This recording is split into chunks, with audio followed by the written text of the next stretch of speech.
Hustle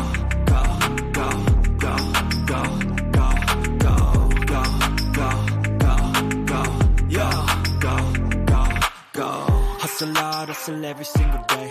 I'll be making moves till I'm buried in my grave. To the system, I don't wanna be a slave. I've been doing shit my way, or the highway. And in the driveway is a nice range. Cause I grind through the climb, I invite pain. You'll never hear me, bitch, nah, I don't complain. Just gotta flip the switch and you can go and obtain anything you want, anything you need. Your mind's got the key ingredient, it's belief. They'll deceive with the negativity, but I just slide right by that energy. Even when you feel low, you can still go. Even when you feel slow, you can still go. Even when there's no hope, you can still go. I never answer to no, man, I still go. Go, go, go, go, go, go, go, go, go, go, go, go, go,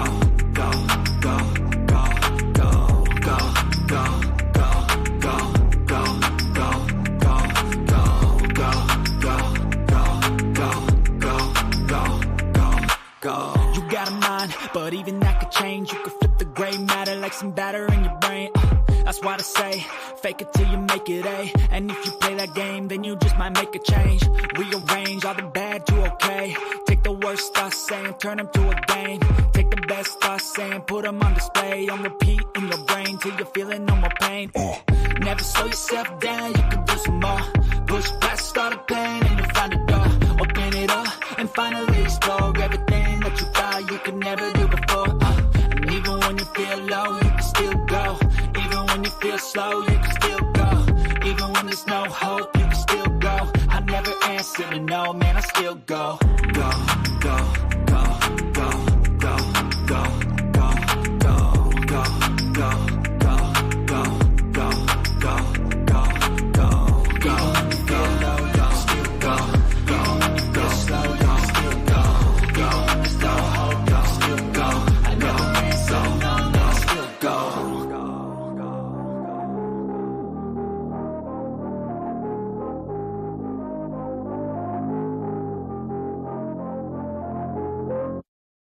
Even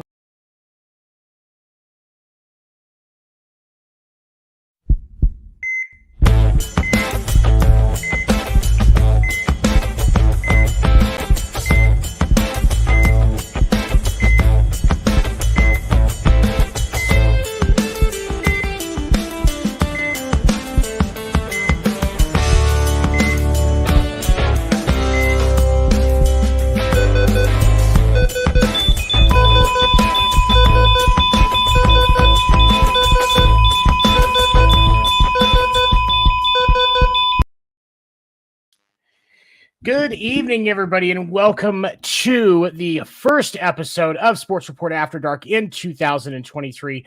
I am your host, Seven. Dan may pop in tonight, but he's actually getting some personal stuff taken care of, and this was a last-minute planned episode. So probably no Dan tonight, but I have a host of individuals sitting back in the backstage area. We will be talking with them shortly. As we start off tonight, first, I do want to give a special thank you to my sponsor, Gunslinger Soap. Gunslinger Soap is handmade soaps and beard products made without all the junk to pamper your skin. You can go to their website, gunslingersoap.com, and sign up right now to get 15% off of your first order and always free shipping over $30.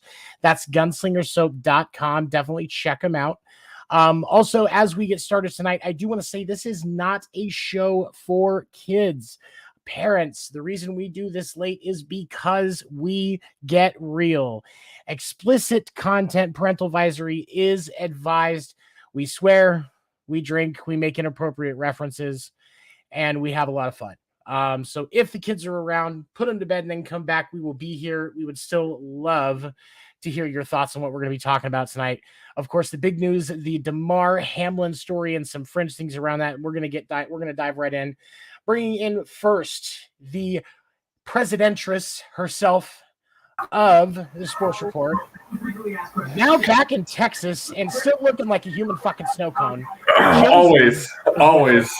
And just to reiterate, I drop a lot of F-bombs. I'm the fuck queen. Like our medical expert for the evening has taught me some swear words, so I think we're going to be in good company tonight. Speaking of which, A new guest on Sports Report and Sports Report After Dark. A longtime friend of mine. He was actually the best man at my wedding that happened last month.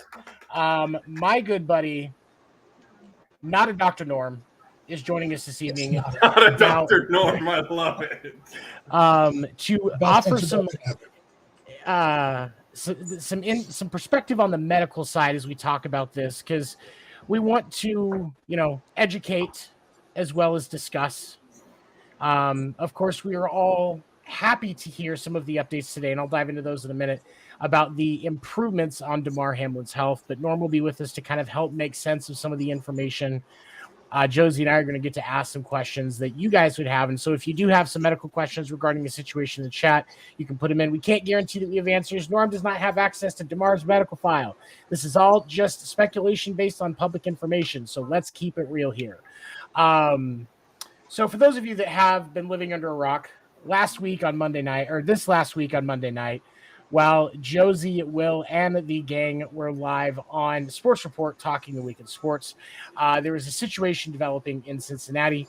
Safety for the Buffalo Bills, Demar Hamlin, collapsed suddenly on the field after a play where he stopped a run involving T. Higgins.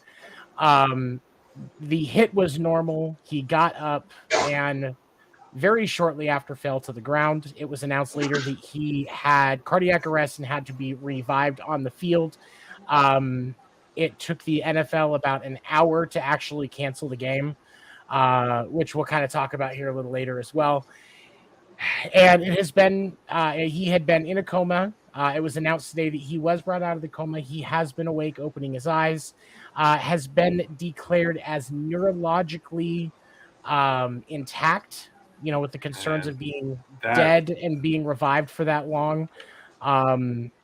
Personally, I think that's insane. And I'm going to kick this question to you first, Norm. So when we look at the situation, I know that you and I were talking earlier, you kind of looked up on some stuff, and they said it was about 9 minutes that it took for them to get him to where they could transport him. The drop of the pulse was detected about a minute after he collapsed. And then he comes out, and he looks neurologically intact. From your experience, what are the chances that something like this goes up to this point so well? So, just to be illicitly clear, what neurologically intact means isn't necessarily an indicator of recovery outcome. Neurologically intact means that he can understand commands and he can follow them. So if you tell him, raise your right hand, whereas like a recent stroke victim might raise their left hand or they might blink their eyes, the communication from the brain to the hand functions, and he raises his left hand or right hand, whichever you call out for on command. It is an indicator that the recovery potentially has a good prognosis and outcome, but it at the base level, neurologically intact means that his brain is understanding, receiving, and sending neurologic impulses to all of the limbs, and he can move his body on command. Okay. At this point, from what I understand, there's still no verbal communication, but he's able to utilize his limbs to recognize communication. From what? He's been writing. They were saying earlier today he has been writing, and one of the first questions that he asked was if they won the game. So that says to me that such a pro, man. A football guy. I mean, holy shit, that's just insane. Okay, so sorry, Norm, what were you saying? I was just saying that it means that he's got the potential to recover well, but it's not necessarily a direct indicator of overall recovery prognosis. The fact that it's happened so fast, in my personal opinion, would lead me to believe if it was a family member, I would be excessively hopeful and elated at the fact that he's recovering already, starting to see signs of improvement. Because even for a stroke victim, this would have been months before they could have reached this type of level. So some of that could lead to his overall physical shape he was in prior to the attack. The cardiac arrest, he could have been in such great health that his body wasn't as shocked in the process. Whereas somebody like myself would have been, several years before I would even noticed I was in the hospital. Right. Now, one of the questions that I had, they talked a lot in some of these releases over the last couple of days about managing the stress on his lungs and the pressure on his lungs and allowing them to recover. And my theory on this was that there may have been like a puncture or a collapse of a lung as part of the problem that caused him to collapse in the first place. But you said that that's not literally necessarily the case. It's not something that would be ruled out at this point. They would have noticed that with all the imaging they had done. So right, the fact they hadn't released anything stating that leads me to believe that that's not the case. More than likely, the stress on the lungs is more so just due to the fact that the immobility of the lungs with cardiac arrest, your blood stops pumping, your lungs stop forcing things through, and you end up with blood pooling up in the lungs. In which case they would lay him on his stomach to relieve pressure on the lungs, allow the blood to drain. The other issue is when you stop your heart from beating and you stop pumping oxygen, you lose oxygen to certain areas of the body, the lungs, the brain, the muscles, other extremity tissues, other organs. And when you're down, the length of time you're down directly correlates to how impactful that damage is. So in a normal situation, if you are in the perfect scenario, you drop while you're in the hospital, the average response time is 2 minutes. Your ability to survive cardiac arrest beyond that, even at the 2 minute mark, you're at 40% chance of survival. And every minute you go out after that, it's another 10% decreased chance. So the fact that he was out for 9 minutes and is already awake is monumental. But what's happening is now you've reintroduced oxygen into these muscles multiple minutes later. So you have these body parts that had no oxygen for that length of time. Now all of a sudden they do again. And the phagocytes and the things in the body that eat at that oxygen, that feed off of it, go kind of insane, almost like a rabid animal that hasn't eaten in weeks. And you end up with what's called hypoxia, where you have permanent damage to some of those areas, which is one of the major concerns with cardiac arrest and having brain damage, is if you have extended hypoxia, compartmentalized syndrome in the brain, you can actually end up with permanent brain damage that's unrecoverable. And we won't know that until he gets further along in recovery. But, my personal thought is when it pertains to the lungs itself, is they may be wanting to ensure that his lungs come back to full health by not putting him under any additional stress while they're already recovering from hypoxia in almost 9 full minutes. Right, Joseph. Well, I was just going to say, again, I'm not a medical person, but I have been through several rounds of learning CPR, and that is a life-saving but damaging maneuver. Like, yes. It's going to break the sternum. It's going to break ribs. There's Absolutely. chances of damaging lungs. You could absolutely puncture a lung during CPR. If they didn't break a rib during CPR, they did it wrong. Yes. Yeah, that's actually one of the things I remember learning very much. Every instructor I've ever had said, if you didn't feel a rib snap, you're not doing it right. Right. It's that's definitely a crucial piece, and it's one of the reasons why I thought that there was the possibility of a puncture at some point. And while I would also like to say really quick, for any of you that are watching this was not T. Higgins' fault. Like I even Norm watched that play. I've watched that play 100 times already, just trying to figure out if I could get any idea. I know Josie's watched it several times. T. Higgins did not do anything wrong. If the fact that this man is getting death threats for something that, had this not happened, had Demar not went down, which I looked it up because I could never remember what they diagnosed Demar was I can't even say it, comatose cordis. And what happens when severe trauma to the chest disrupts the heart's electrical charge. And I actually saw someone explaining it the other day. He got hit right as his heart was in a very specific rhythm to recharge. Right. And the chances of it happening are like slim. You usually see it in sports like baseball, hockey's a common one, lacrosse, because of balls being flung at people's bodies. But back on what you were saying about T. Higgins, the fact that this man is getting death threats for, had this not happened, was a routine hit We talked about it on Sports Report for 45 minutes because it literally happened right before. And I thought it was something to do nothing with football at all because the hit to me looked pretty clean. Like there was nothing. I listened to New Heights podcast, the Kelsey brothers this weekend. Both of them said the same thing. The hit was your normal hit. It was a freak accident. He got hit right at the right time, just right. And this happened, unfortunately, as it is. But it is absolutely not T. Higgins' fault. And for anybody that is sending this man's death threats, you deserve to be punched in the face. I don't and here's the thing. I understand in a situation where things are emotional, sometimes you want to find somebody to blame. Like Joy Behar and all her intelligence thought it would be a great idea to blame conservatives today for Demar's injury. You got the same coming from the right too, and blaming COVID for his injury. It's COVID vaccines. Shut the fuck up. Just shut the fuck up. You're not a doctor. You don't play one on TV. You don't even play a really good politician on TV. And you know, if the reason why you're so angry is because an uncle played doctor with you, go see a psychiatrist. Quit being angry at other people. You deserve help, but quit making other people have to deal with your bullshit. But as I've looked at this, I've thought, you know, really quick. I do want to say I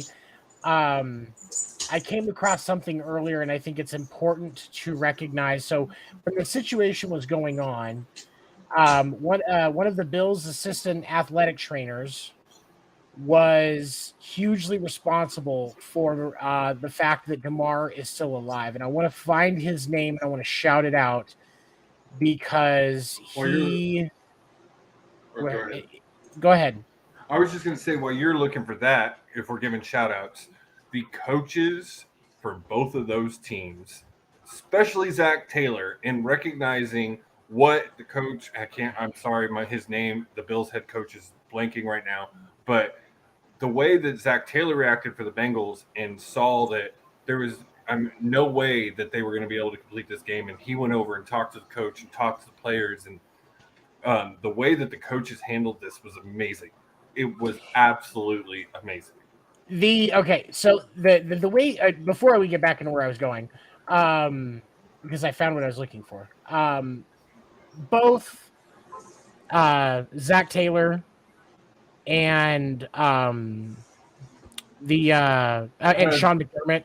Sean McDermott, thank you. Wasn't of the Bills. You guys did exactly what you needed to, and that was lead your men and make the right decision for your men. You took care of your men. As a fan of the game, I appreciate that because the core belief of this show is that athletes are people too. And this event on Monday night, while it was extremely tragic, is a very sharp reminder of that very fact. And I want to add a couple other medical questions so that Norm can leave whenever he wants. But before I do that, I want to also say Danny Kellington, the assistant trainer, is one of the assistant physical trainers for the Bills, was out on the field when he recognized that Demar's pulse had stopped and immediately started doing chest compressions and doing CPR. And then the emergency action plan that they practice every year at the arena or at the stadium was activated. They got the defibrillator out there. And thankfully, with all of the work that the medical staff that were present did, Demar was revived. And also a part of the report I saw was that they lost him at the hospital once too. So even more amazing. It has been unconfirmed. So okay. No. So I actually read a report today. His uncle stated that he was in and out of consciousness, but never actually was down and needed to be resuscitated at the hospital. Okay. All right. So that's okay. Was a floating rumor. So but that's good. But I mean, either way, kudos to the medical staff. Down at the bottom of the screen, you will see You can find CPR classes near you by going to the Red Cross website. Everybody should know how to do that. Absolutely. CPR is very important because you never know when you're going to need it, but when you need it, you'll be glad you know it. I do need to get mine updated, but I did have it at one point. I was going to say mine's, I think, just expired, but. All right, so Norm, my next question for you on this, with the situation where it's at, what does a recovery look like to where he's at least self-sufficient? We're not talking about football condition because obviously that's not even a thought right now, but just functioning, self-sufficient, can be at home, that type of a scenario. What is the timeline for this type of a thing usually look for that? That actually is kind of a loaded scenario. It's the prognosis typically is 6 months to a year of recovery just to, feed yourself, be able to communicate properly, do the normal things that makes you a functional adult. We have seen people in as little as 3 months with really good therapy, in which obviously with his resources, he's going to have the best he can have.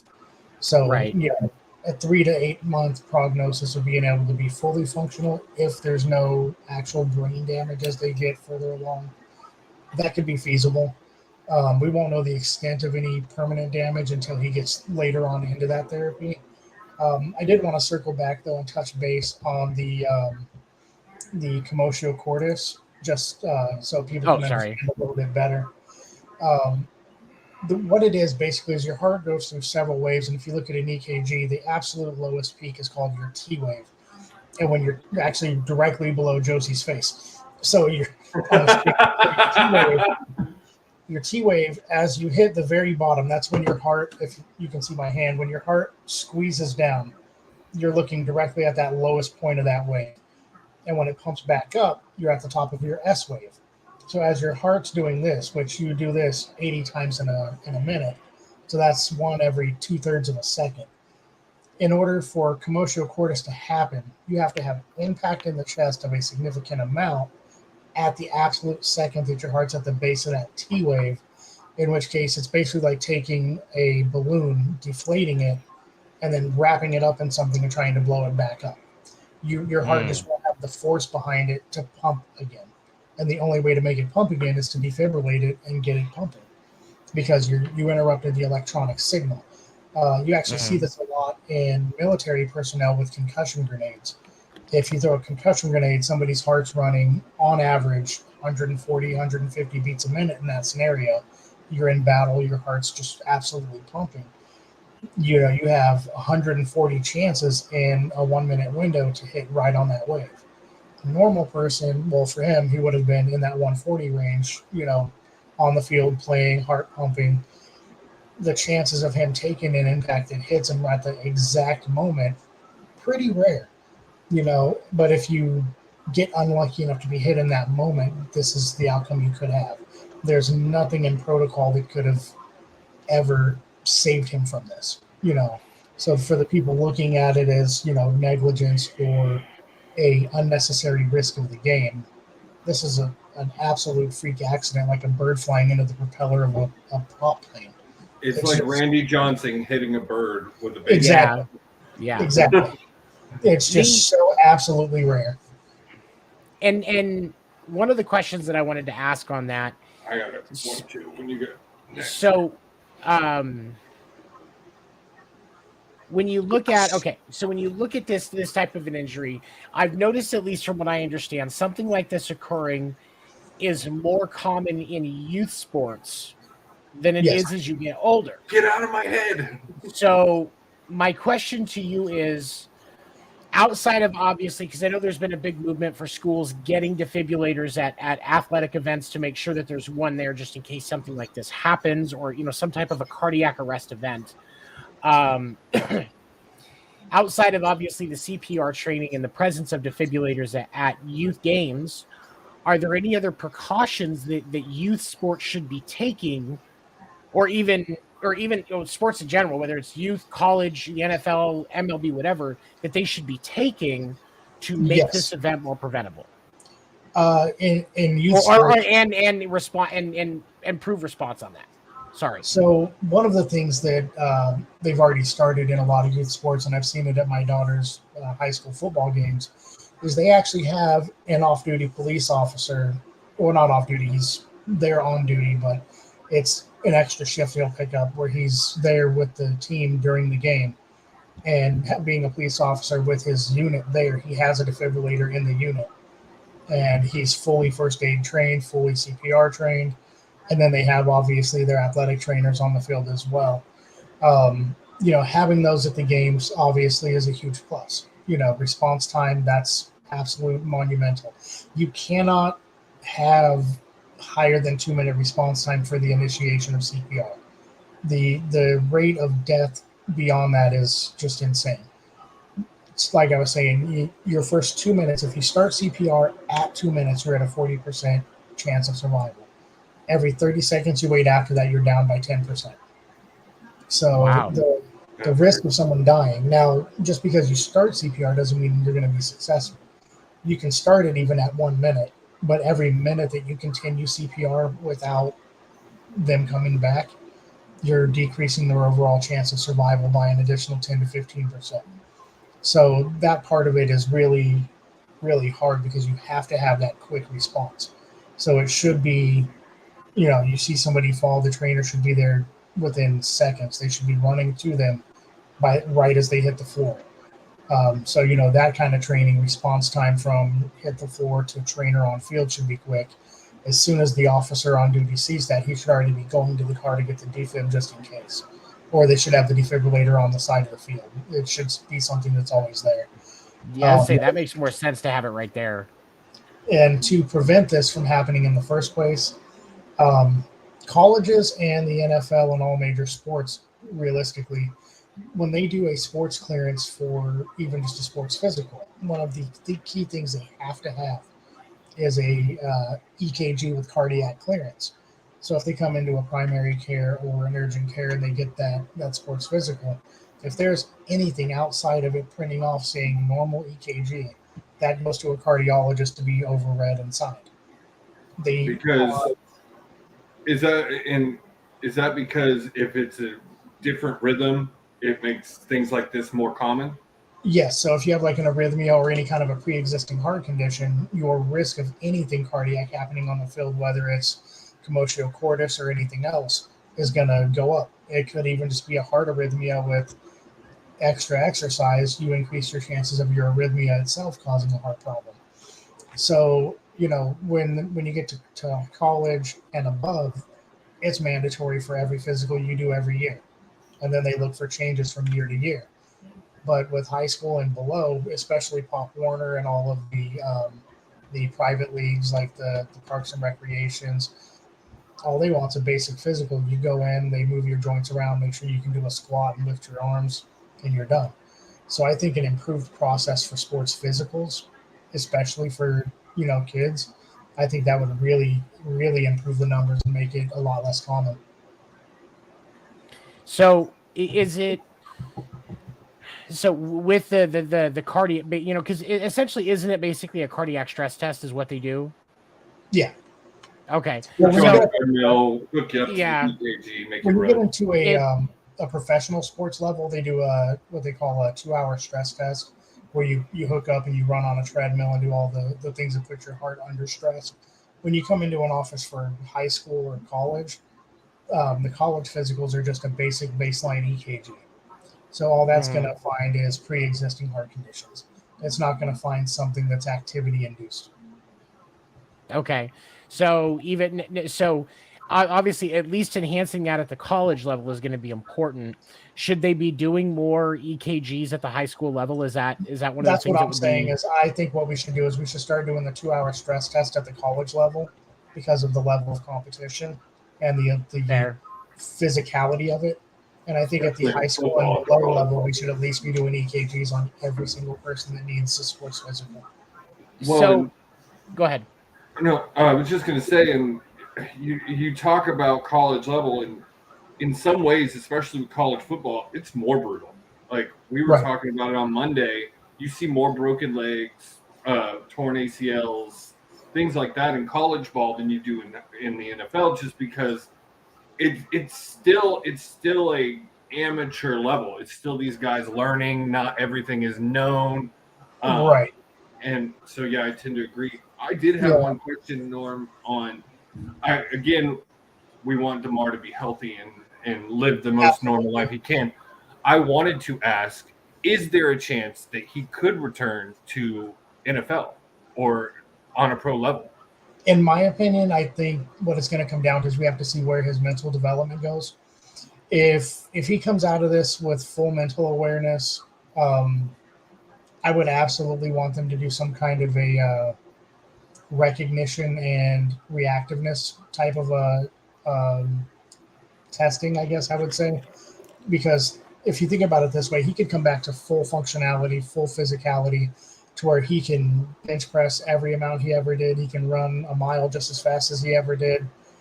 But where the breakdown is going to come in for me personally is the length of time he was without oxygen to the brain.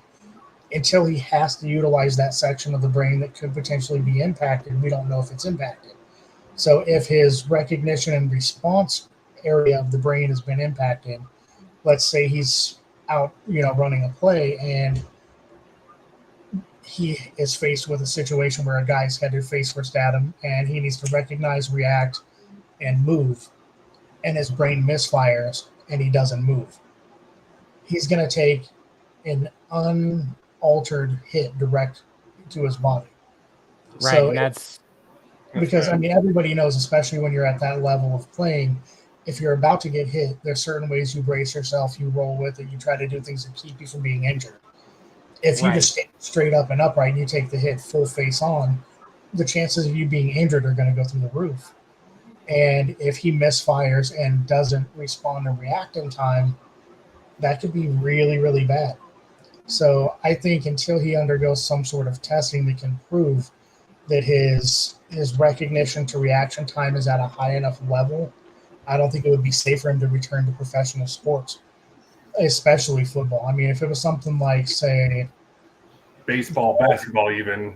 Yeah, something like golf. I mean, baseball, if a ball's headed for his head and he doesn't react in enough time, that could be bad. So the reaction time there still needs to be. But, something on a lower level professional sport wouldn't be such a big deal. But something in like football, you've got a 250 plus pound guy running at you at basically 25 miles an hour. That's hurt if you don't move. The whole reason they introduced the blindside tackle is because you're basically taking a hit that you're not prepared for, and that was hurting a lot of quarterbacks. Right. So if he doesn't have that recognition to response time ratio, I think it would be a huge mistake for anyone to let him step on the field. Now, with this though, in your experience, now is this the stress test that they do at the NFL level that we're talking about moving at least into college? Is this something that they do like for baseball and the NBA? And is this something that they should be looking at younger levels there too? I would say yes. It's something they are doing at all professional sports levels, just because they're doctors that are paid by the industry want to know that these people are high enough level that they can give them the clearance to go out there and perform at that level. If we were to do that in college in those same sports, and realistically, that goes for any potential contact sport. I mean, even something like rugby or anything that's of that nature should all be tested. Even soccer. Soccer is more of a contact sport than people assume, and it should be tested as well. Absolutely. Well, and I know they do stress tests like that for MMA and wrestling and combat sports too, because I mean, a bump or a kick or a hit can do a lot of things to the heart that we don't understand. Absolutely. And when you look at wrestling, I mean, you look at how much physicality goes into that, even though it's fake. Choreographed. You know how I feel about that word. Choreographed. Right. It takes a really good physical health to be able to do something like when Mick Foley got thrown off of the top of the Hell in a Cell cage by Undertaker. Or Jeff Hardy taking a spear in midair from Edge while his body's hanging there. So I'm going I to show my mean, age here, but the ring bell being smashed into Ricky the Dragon's throat Yes. Yes. near killed it. I watched that live, and that's those kinds of things, even though they're choreographed, if you're not at a high enough physical level, you're going to take some incidental damage. Your body has to be able to withstand it. They should have a high level of testing to make sure that you're at the peak shape you can be in to withstand those kinds of incidental injuries. I mean, more information is always better, and colleges can justify adding, the facilities because you can use your students that are going through medical classes Right. to staff and get the That's- information so that you're keeping the cost at a very minimal. Right. I mean, they already do that. Most trainers on a college team are students who are learning to be medical trainers, whatever. Even at the high school level, most of the trainers that come out to the games, they're picking up extra hours during their internships. They're all in their clinical rotations, picking up all the extra hours they can. So I don't see why we couldn't even utilize them at the high school level and say, hey, we're going to send all the people from all the high schools in this certain radius of your college to you guys to perform these stress tests for free to make sure they're safe. Well, and then again, even on the high school level, usually you've got students as trainers. That's more things for them to learn, preparing them more for down the road. Absolutely. There's ways to make these things work that you kind of eat the cost, yes, but it's for the health of your athletes. But make it work for you. Let you use it as learning tools for other things. Right. Absolutely. No, and I agree completely. It's, any way that you can help, that you can provide an education and a service at the same time, you're probably going to come out ahead because it means you're able to teach them to do it right. You know that it's done right. And the cost is much more minimal. And so when the student gets out into the fields that they're being trained in, they're better off. And the subject gets their needs met in a much more financially efficient manner. So it's one of those things that I think from a, from a normal human standpoint, I think it's I think it would be great. Every college has the ability to do these tests through their medical program, and they take care of the high schools in the area. So that's extra subjects that they get free of charge. Not only that, it's a recruiting opportunity to get kids interested in programs at their school. You got them there for 20 minutes to 2 hours, depending on the test they're doing. That's all free pitch time. That's extra time to talk to that local athlete that's not sure where they're going yet. Right. So, I mean, it's a win-win all the way around. Absolutely. The only thing I see it becoming a problem is obviously with the number of high school students. How do you make this something where it's facilitatable in between sports or over the summer? So for my personal opinion is you do it on a rotating schedule. You do every month by a certain set of last names. It may not be at the beginning of your season, but it keeps all of your students on a 1-year rotation of having this follow-up testing. So, some of your students may get it halfway through the season, but they also just had it halfway through last season. So it's not like you're being negligent by letting them start without this report. It was done recently, just not right before the season. Now, one of the questions that I have on that, obviously the physicality of a college athlete versus the physicality of a high school athlete is very different because a high school athlete still has a lot more development to go. Right. What about in those scenarios as a way to work on stemming the tide of people and make it more accessible to everyone is you do a 1-hour test instead of 2. That way, at a high school level, that would be feasible. Because, and my question is an hour going to be enough time to detect anything major that you could be concerned about at that level? This is a parental advisory explicit show, so allow me to paint you a picture. Okay. What do you assume your heart rate gets up to in about 5 minutes worth of a double session of sex?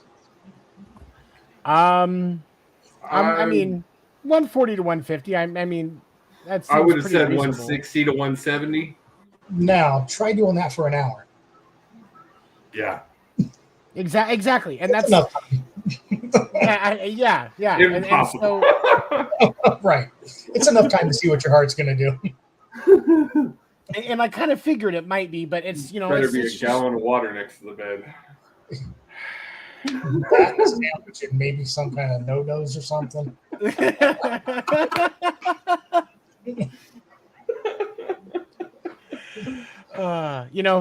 get it's put a couple of Red Bulls by the bed. If you don't drink the Red Bull during, make sure there's some Jaeger, some vodka next to the bed, so you have a drink for after. I'm just going to set rehydrate afterwards. I'm just going to set me up one of those little roadside like stands that you have like on the marathons, where you run up and grab where you drink a banana, a Gatorade. Back at it.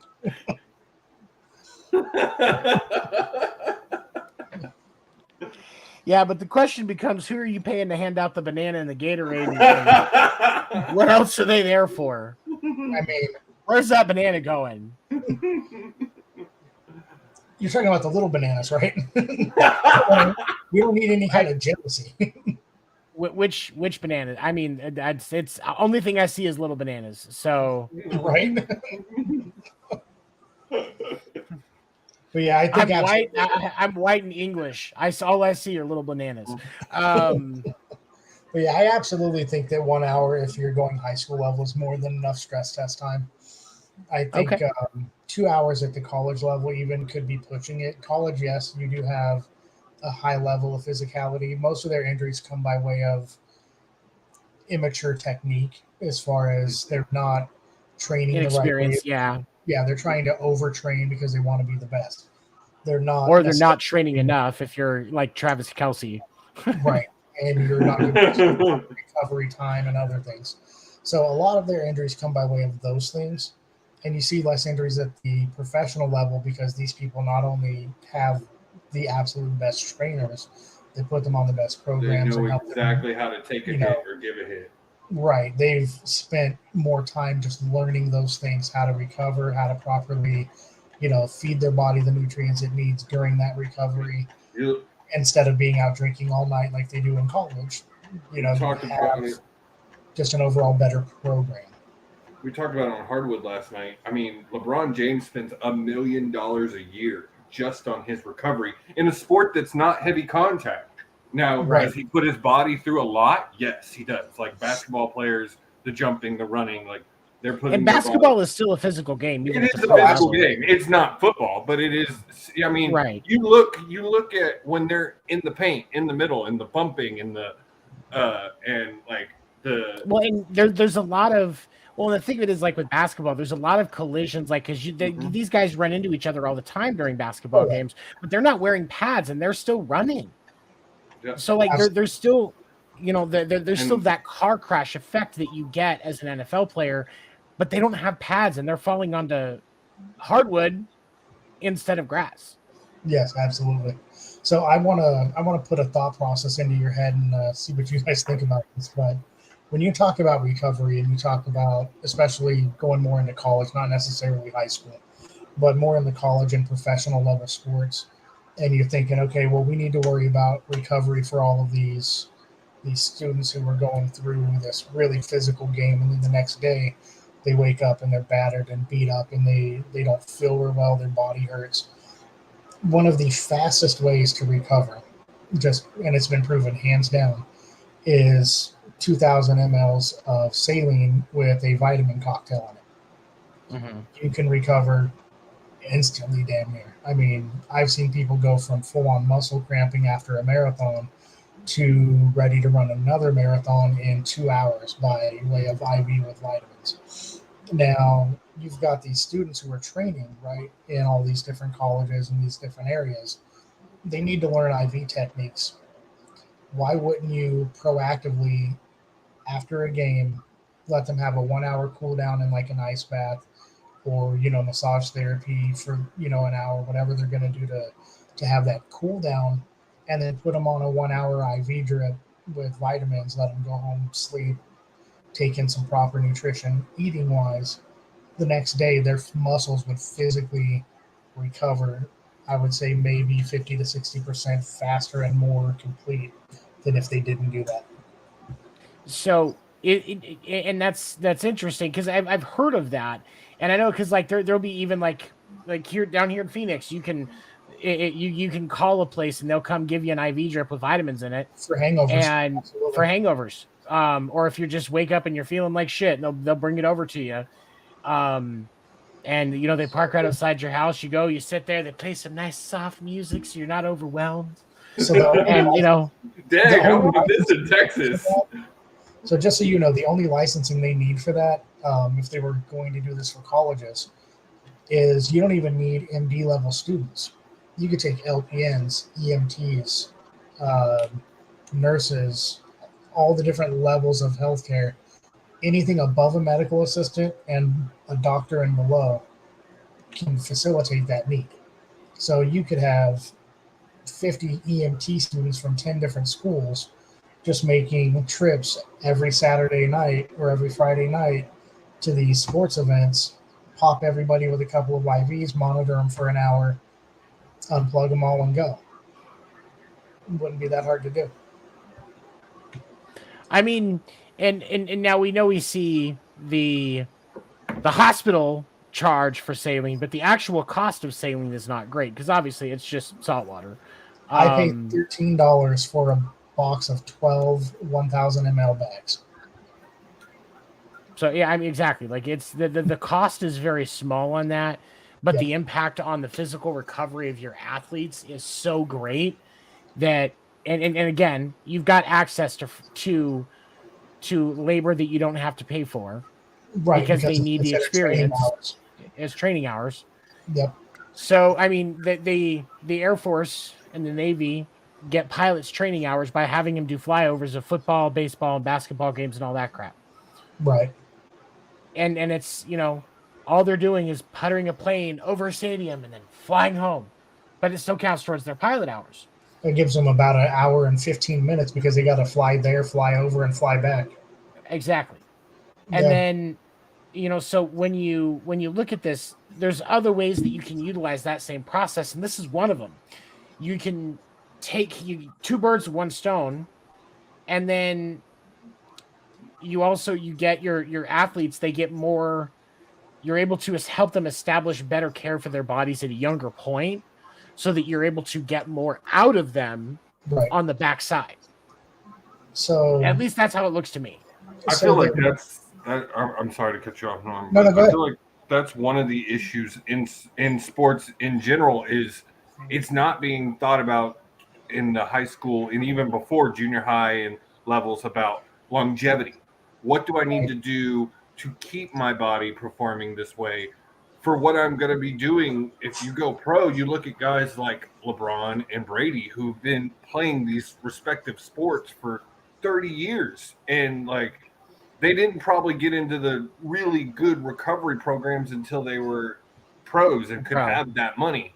So if we started teaching that sooner, it would help a lot of these kids. We do so much now to watch out for CTE in kids. Like we need to think about the entire body, what these kids are going through to make these dreams that they have come true. Something you can maybe we ought to start a petition or something later down the road, but something you have in some high schools right now is they're starting a sports medicine program. My school had that as one of their options for an elective. And so these kids are learning ACE raps and they're learning, you know, muscular skeletal kind of things and just real basics. They also learn how to splint somebody for a break on the field. And these students are at every game. They're like assistants to the actual trainer at every game. So if you're going to do that, why not expand that program just slightly? Why not have those kids also stay after the game for an hour with the students and do some low-level recovery? Nothing invasive, no needles, but maybe ice rub downs, maybe some of the other things that would help promote less pain the next day. You know, let's do some range of motion and flexibility stretches before you go home and tighten up. You know, things like that. Well, and there are massage there. Well, and here's the thing: when a massage, and I know this because of Martha going to Right. massage therapy school, like when you go to massage therapy school, sports massage is one of the things that they teach. Everybody It's one of learns the it. first things you teach. Exactly, that was because that was one of the first things that she learned. And you can utilize those students that have been through that initial point. And there's massage therapy things all over. And it doesn't have to be an hour massage for each athlete, even No, if I'm it's a talking quick about an 20-minute rub total down. time for the team. Yeah, exactly. 10, 15 minutes, something quick just to relieve some of Right. that pressure. So it Make should sure you just get be a the blood simple, flowing back into the muscles, stuff like that. yeah, it should just be a simple rub down to get the blood flow, maybe a couple of range of motion movements just to bring, knees to the chest, do some windmills, get the body in full range of motion. So when you go through the muscle cool down, you don't cramp up, you don't freeze up. And then if we start that thought process for kids at the high school level, when they go to college, and then you ramp it up a little bit with now you're having the IV therapy, just 1,000 ml bag IV at the end of the night after the game, they're now into a little bit heightened mindset of proper recovery. And then by the time you get to that professional level, they've already got anywhere from 4 to 8 years of foundational understanding of what their body needs to recover. So that when they do get to that highest level of the game, it's not like, oh shit, my trainer's all over my ass. I have to learn how to take care of my body. It should be something we start and ramp up instead of, you can't just say to a high school kid, here's the entire book of how to take care of your body, start now. You have to start off with a smaller version. Take care of your body like this. Then when you go to college, okay, take care of your body like this. So it's a graduated process. And just like with the sport itself, every level you go up, you perform at a different level. You need to recover at a different level. And that's something we should look at putting into place. You mentioned sports medicine in high school, and I grew up here in Texas, where football is life. And Yeah. and then I also went to a pretty wealthy, well-off school. We had a sports medicine and had trainers who worked with actual trainers. I know because I tried to get into that program. And yeah, you're right. They learn things like wrapping, they learn ice baths, they learn things like that. But it would be very easy to add in, maybe not needles, because getting the right vein on, as someone who had to do it in military, hitting that right vein isn't always as easy. Right. And you can't really have somebody sign a waiver of liability until they're 18. Yeah. So you'd want to keep it away from high schools. And it's really easy to shred a vein and things like that. And right. So, but yeah, the massages, the taking these kids and teaching them something else that's also going to help these athletes. Right. One of the things that I think is important when we look at educational institutions, and I'm gonna put high school in this topic as well, high school, college, whatever. Your job is to prepare the individuals that are within your walls learning for the future that they are going towards. And if you have individuals that are focused on athletics, because yes, not every high school athlete is going to be a pro athlete. We know that. But a lot of high school athletes end up in college, at least for a while, or they, maybe they go into scouting or coaching. They work at, a lot of them end up working athletic adjacent. But also because you've been in athletics, especially something physical like football, aftercare and taking care of your body as you get older is still going to be important. So you can teach these kids these habits now to create this as part of their education so that they have these habits in their life. Because somebody that just, how many, we all know people that just played football in high school that in their 30s, their knees are just complete shit. Like, I played baseball and 2 years of baseball and some bull riding, and my knees are shit. And my knees are shit, and I'm in my mid-30s. I didn't play that much sports, but the military killed my knees, and then I was 30 years old and tore my ACL meniscus. So, and that's the thing is, if you can, for any of these individuals, if you can instill these habits at a younger age, you're more likely to see a positive outcome from them than if you keep waiting. Less impactful injuries. Absolutely. Right. And to hit on your statement, not every child that you see go through high school sports is going to end up in professional sports. Most But are. if you want to play devil's advocate and reverse that thought process, how many professional sports athletes do you know that didn't play sports in high school? Not very many. So, right, they had to have played somewhere at some time. Yeah. So if we didn't teach them how to care for their body at those lower levels, how are they going to know to take care of them at the higher level? You do get that rare guy, that rare athletic freak that walks onto some college somewhere. My grandfather, actually. My grandfather played for the Denver Broncos back a million years ago before the 49ers were even a team. And him and a friend of his were on a business trip, woke up hungover one morning and for giggles decided to go to walk-on tryouts. Now, this is back when your average size of a lineman was 6'1" to 6'2", maybe 225 to 250-ish.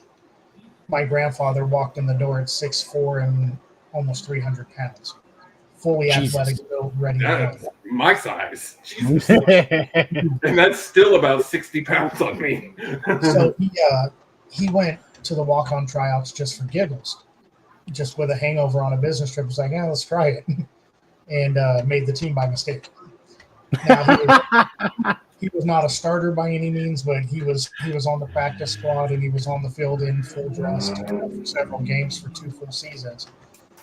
And, he never played anything outside of just Pop Warner, But, again, he jacked his knees up to the point where he was never able to play again because he didn't know how to take care of his body. And yeah, that's why I said you gotta the younger you can teach it. I'm still a believer that we should be taking away full contact football until high school. Because that will reduce concussion risk because you're reducing damage on the brain and allowing it to develop more before that shock. I think we would see. I understand the difficulty that it brings, but for the safety of these kids, you almost have to. There is a different school of thought on that I've not seen a lot of people talk about, and it fizzled after a very brief point in time. Anything prior to the high school level football, they had talked about running a what do they call it? It was a 7-man squads. Yeah, 7-on-7. Where they would have a 7-on-7, and it was, instead of basing it off of age or off of grade level, they actually based it off of size and body weight. So when you were supposed to be in a matchup, you were always matched with people very close to equal size. So you wouldn't have a team of 5'9" kids on one side and a team of 4'3" kids on the other side, just because their grade levels matched up. And if you were to do that, then a physicality standpoint, you have a lot less chaos because you have less people on the field. So it's easier to see your people. It's easier to move around. And the chance of having a fully blindsided hit coming is going to be much less. But also, one of the caveats to the proposed rules for that league would have been, instead of having that 5-yard bump rule, you would have a 5-yard buffer where the defensive backs had to be a minimum 5 yards back from the line at the time of the snap, so that there was no real heavy impact right at the start. So they had time to kind of create space. And it led to, when they did it as a couple of trials, it was more of a run and gun kind of a passing style game versus a heavy hit running game, and one where you have your linebackers hitting much smaller receivers because they were on a blocking or a passing or a screen route. It kept things a lot more even and a lot less likely for kids to get hurt. And it was less impact than you would see in like a high school game. But that idea fizzled. It didn't go very far because parents didn't want their kids being sheltered, which I think is asinine. That's what you get into here in Texas, because actually 7-on-7 is pretty popular here. It usually comes up in spring once football's over. Most high schools have a 7-on-7 something or other after the regular season is over. But yes, I've heard that same argument is because Pop Warner is still as popular down here as it was 10 years ago. Like, you still got the 5, 6, 7, 8, 9, 10-year-old. And I'm a dad of a little kid. Like, she's 4.5. I can't imagine. Now, mind you, I have a daughter, not a boy. But even if she was a boy, I can't imagine putting her in football next year. Like, I just can't imagine her taking hits like that next year. Sorry, my brain just went to one of my favorite movies, Little Giants. Yes, that's what I'm thinking of. I'll show you intimidation. Oh, goodness. I love that movie. One of my favorite movies. For me personally, I really think junior high should be your absolute minimum starting level for any sports. And in junior high, I kind of do agree in some aspect that you should have more of a flag football or a 7-on-7, one of the two for junior high, and then a full-fledged, ready-to-go tackle football in high school. But we really, I think the caveat's going to be learning more about that recovery and that management of body pain. If a kid gets injured on the field, they shouldn't have the mindset of let's keep going, get this over with and get back on the field as fast as we can. There should be more of, okay, let's get you off the field and make sure you're properly cared for. Enjoy watching the rest of the game. And see, that's really that right there. What you just said has got to come from the coaches. The coaches have got to take responsibility for those players, because I'm sorry, as a player, like, you're in that adrenaline, you're just like, I got to get back out there, especially when you've been a part of this team and they preach so much in sports like that. Your team, you got to be there for the team. Right. And in that moment, the adrenaline's pumping. You want to be there for the team. The coach has got to step in and be like, no, you're done. They have to take a note out of the MMA book in that aspect. It's not just the coaches. It's the coaches, the trainers, and the officials. The officials kind of have to take some responsibility in that. In MMA, look at Tim Sylvia when he fought Frank Mir. Frank Mir broke his fucking arm. And he was mad because they made him stop fighting because he was willing to keep fighting. And Frank Mir's response was, look, dude, I don't want to hurt the guy, but if he's insistent, put him back in the ring and I'll rip his fucking arm off so he has to quit. You don't want to have that mentality. You just cannot – you can't have a guy with that much adrenaline, that much desire to get in there and play the game be the ultimate deciding factor of whether or not he walks back on the field. The coach has to step in and say, let me save you from yourself. Or the trainer has to tell the coach, he shouldn't be on the field right now. He's not safe. You gave great – in that, it made me think we even saw that on the pro level, 2 weeks ago? When the guy – was it the Patriots 7? Was it the Patriots? A player, one of the players, a teammate had to call out and call a timeout because he noticed that another teammate was not okay after a hit. He was stumbling. And that was a failure on the spotters in that game, because I was watching that game live when that happened, and I was fucking screaming at my TV. Yes. That was a huge failure on the spotters in those games. And that game, and what pissed me off on that was that the NFL released a statement on it because there was a lot of fucking criticism, as there should have been. And the NFL was like, no, the spotters did everything. There wasn't any sign. Are you serious? We could see it on TV. The guy stood up and then wobbled.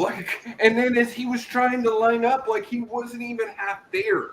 You could tell he had no idea where he was. No idea where he was. Well, you see it with fighters a lot, though, because they'll get rocked and then the ref gives them a second to recover, which, sure, sometimes you can.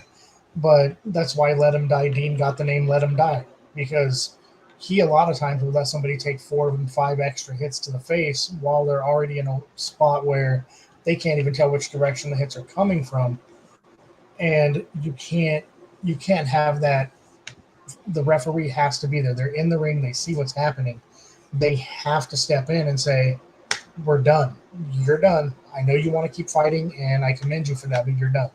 And that goes across all sports, though. You should have it in football. You should have it in basketball. I've seen people in basketball get up after taking a fall from, rim height down to the floor. They get up, and you can tell they're shaking it off. They're limping. Their shoulder hurts. Any of those injuries, especially if their head hits the concrete or the hardwood. The hardwood. If they if they hit with that kind of an impact and they get up and you can tell that they're not all the way right, their coach should send someone in and pull them off, even if just long enough to let them recover. Someone has to save these athletes from themselves because their adrenaline isn't going to let them stop. They need to have somebody advocate for them and say, hey, this can't happen. You need to be off. You're done. And basketball is bad about that. They don't stop for nothing. There's guys just laying on the court like, oh, it's 4-on-5. That guy's laying on the court. Like, we need to do something. And I can get, just like with the NFL, you have to have rules on faking injuries to stop play, and that's not okay. And those rules should exist. But that's why they should have a neutral trainer that evaluates the injury. You can tell when someone's faking an injury as a trainer. And people say, oh, they can fake it. It's that's what it is. No, if they have an injury, there's manipulational techniques we can use that tell us whether or not they're faking the injury. If we put pressure in certain areas and they don't respond, or we ask them to push and pull, and you can tell that they're kind of half-assing the push or the pull, you can tell whether it's half-assed or if it's pressure related due to pain. They teach it at the lowest level of physical examination for nurses. So if you can do that, why not employ a nurse a trainer that's neutral, that's paid by the league, not by each team, aside from their own trainers, to be on the sideline at all times. If somebody's injured, that's the person that does the eval to say either you're safe to be on the field or not. And that should be in all sports. It really should. And I like the NFL's I like that the NFL added the independent neurological consultant that has to clear somebody before they can go back if there's concern of a concussion. Somebody not right. And I like that the NFL also added the spotters that are in the stands watching the game, and their job is to be able to see stuff from a distance and look for, things like a player wobbling and stuff like that. That's why I was critical of the spotters in that Patriots game, because they should have caught that. Absolutely. And, but those independent medical personnel, those are, I think that's, there's a way that you can expand on it. You don't have to have them there for just concussion protocol.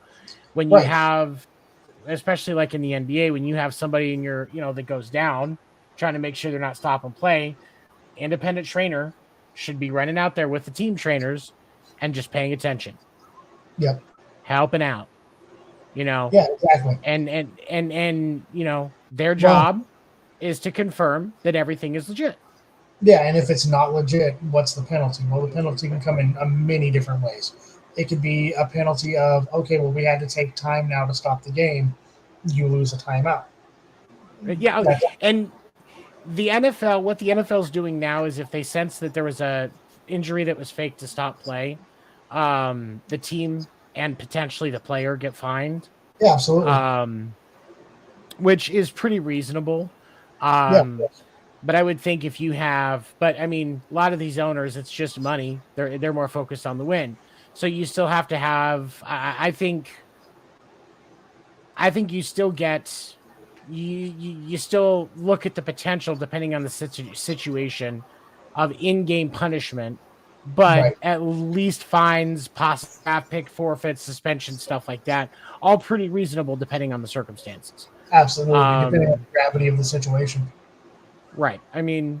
But as a coach and as an athlete, as a trainer, as a coach, as a trainer, as a referee, the safety is very important. These are our modern day gladiators, but they are also human beings and deserve to be safe as possible. So part of that is saving these players from themselves when they are not wanting to accept the truth that they need to step back, even if it's for a quarter or whatever, that they need to take that step back, because longevity is more important in the long run. Yeah, absolutely. You can be here for 1 game or 15 games. It's your choice. But, if we don't have somebody on the field that's reminding you of that and remembering for you, hey, there's more to what you're doing than just this one game. You need to step away. It's like having that moral, emotional, and mental support that's Right. reminded of why you're doing what you're doing. They have them even in workplaces now outside of the sports arena. You have a bad day at work, they have somebody on site that says, hey, you are not having a good day. People have noticed your attitude. Let's go talk. That's not that much different there. Just because we're using our brains instead of our bodies, somebody's got to check us every once in a while and say, hey, what you're doing is not okay. It's bad for you. You're going to run your way into a bad situation. Take a step back. And we need to have people in sports that can do that for these people. What's up, Justin? Yeah, no, and I agree. I think, we all, as humans, there's all opportunities where we needed to be saved from ourselves. It's a human thing. This isn't an athlete thing. It's a human thing. We all get hyper focused and dedicated and don't want to quit. And sometimes somebody has to be there and say, hey, you're fucking up, bud, or you need to take a step back, man. It's accountability. And it's not a bad thing. Accountability is not a bad thing.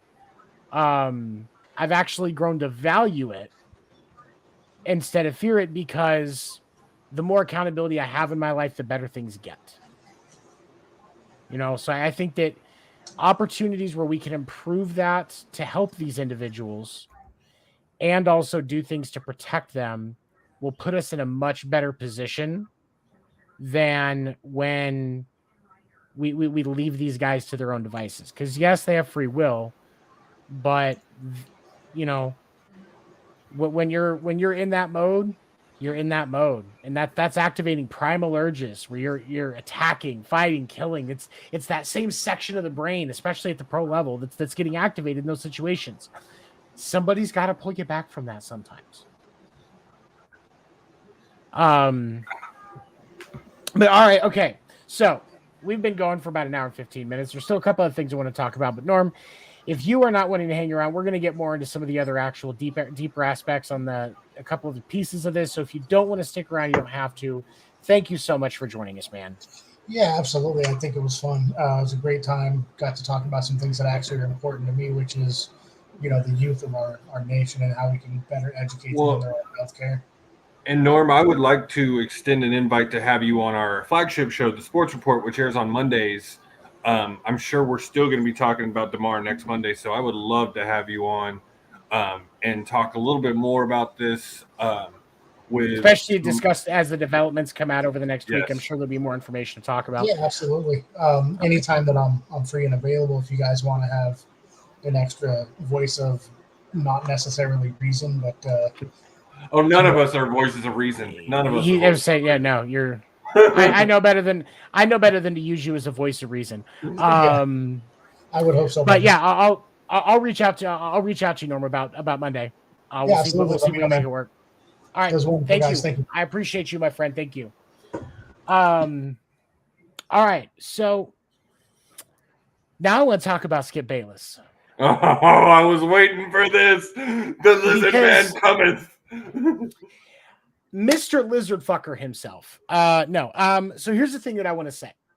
And I know that there are going to be some people that are surprised by this. I'm here tonight. Skip Bayless's tweet. And if you don't know, just take a second to scroll through Twitter and search the name Skip Bayless and you'll see it. Skip Bayless's tweet about what the NFL was going to do about the Bills-Bengals game because of the implications was in extremely poor taste. And as a comic, I can tell you the timing was dog shit horrible. As journalists, I can tell you that was just thinking with your pen and not thinking with your brain.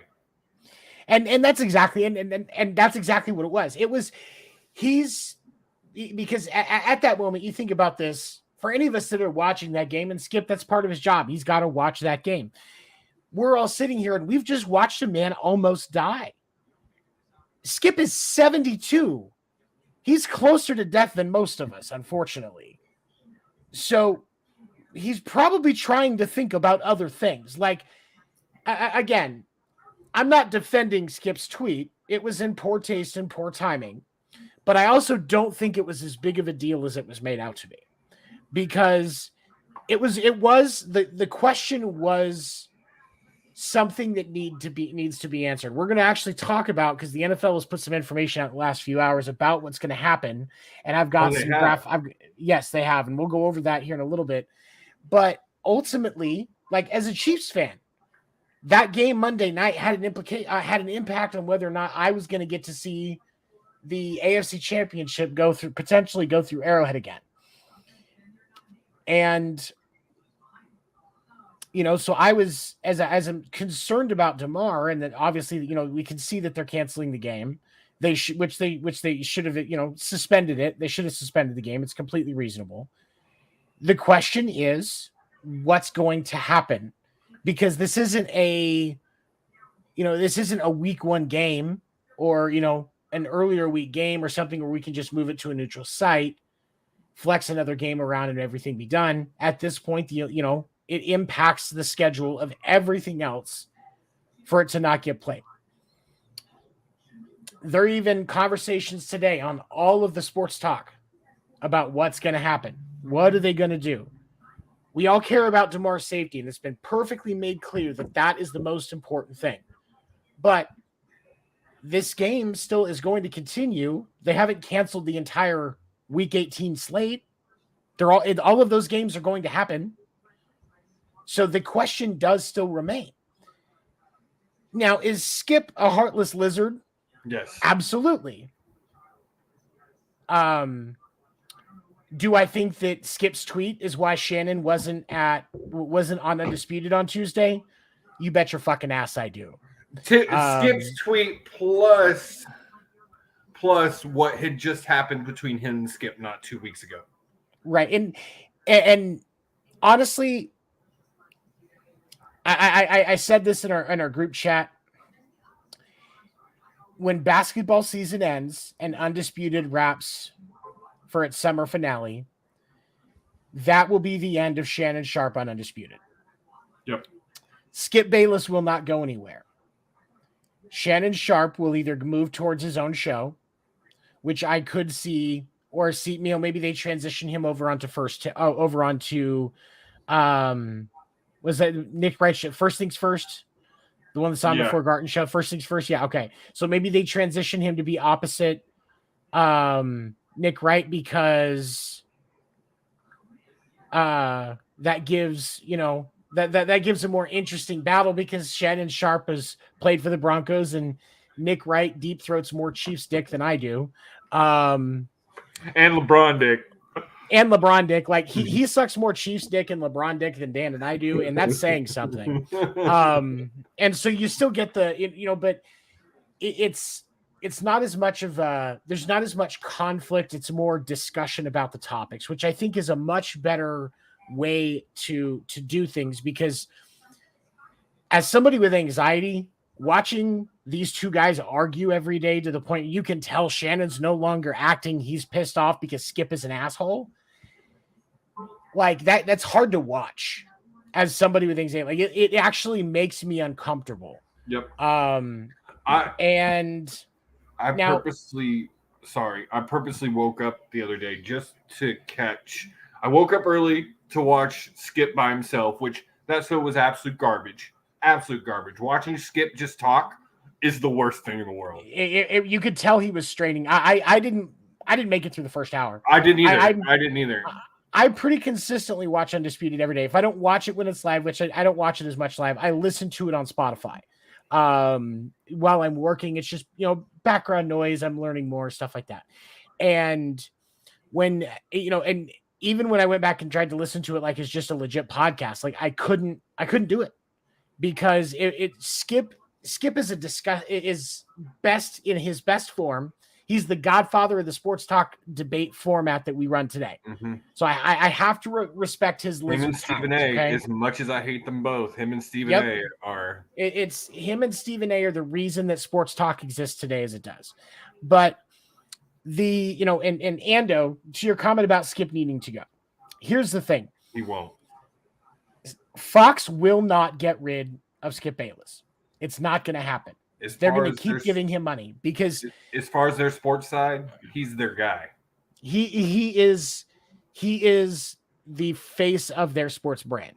Yeah. Sports talk brand. Yeah. Let me clarify. Sports talk brand. And he says things that drive engagement. You know, as a media company, you know, and we're learning this as a podcast company as we try to expand out and try to turn this into something that can help pay some of our bills.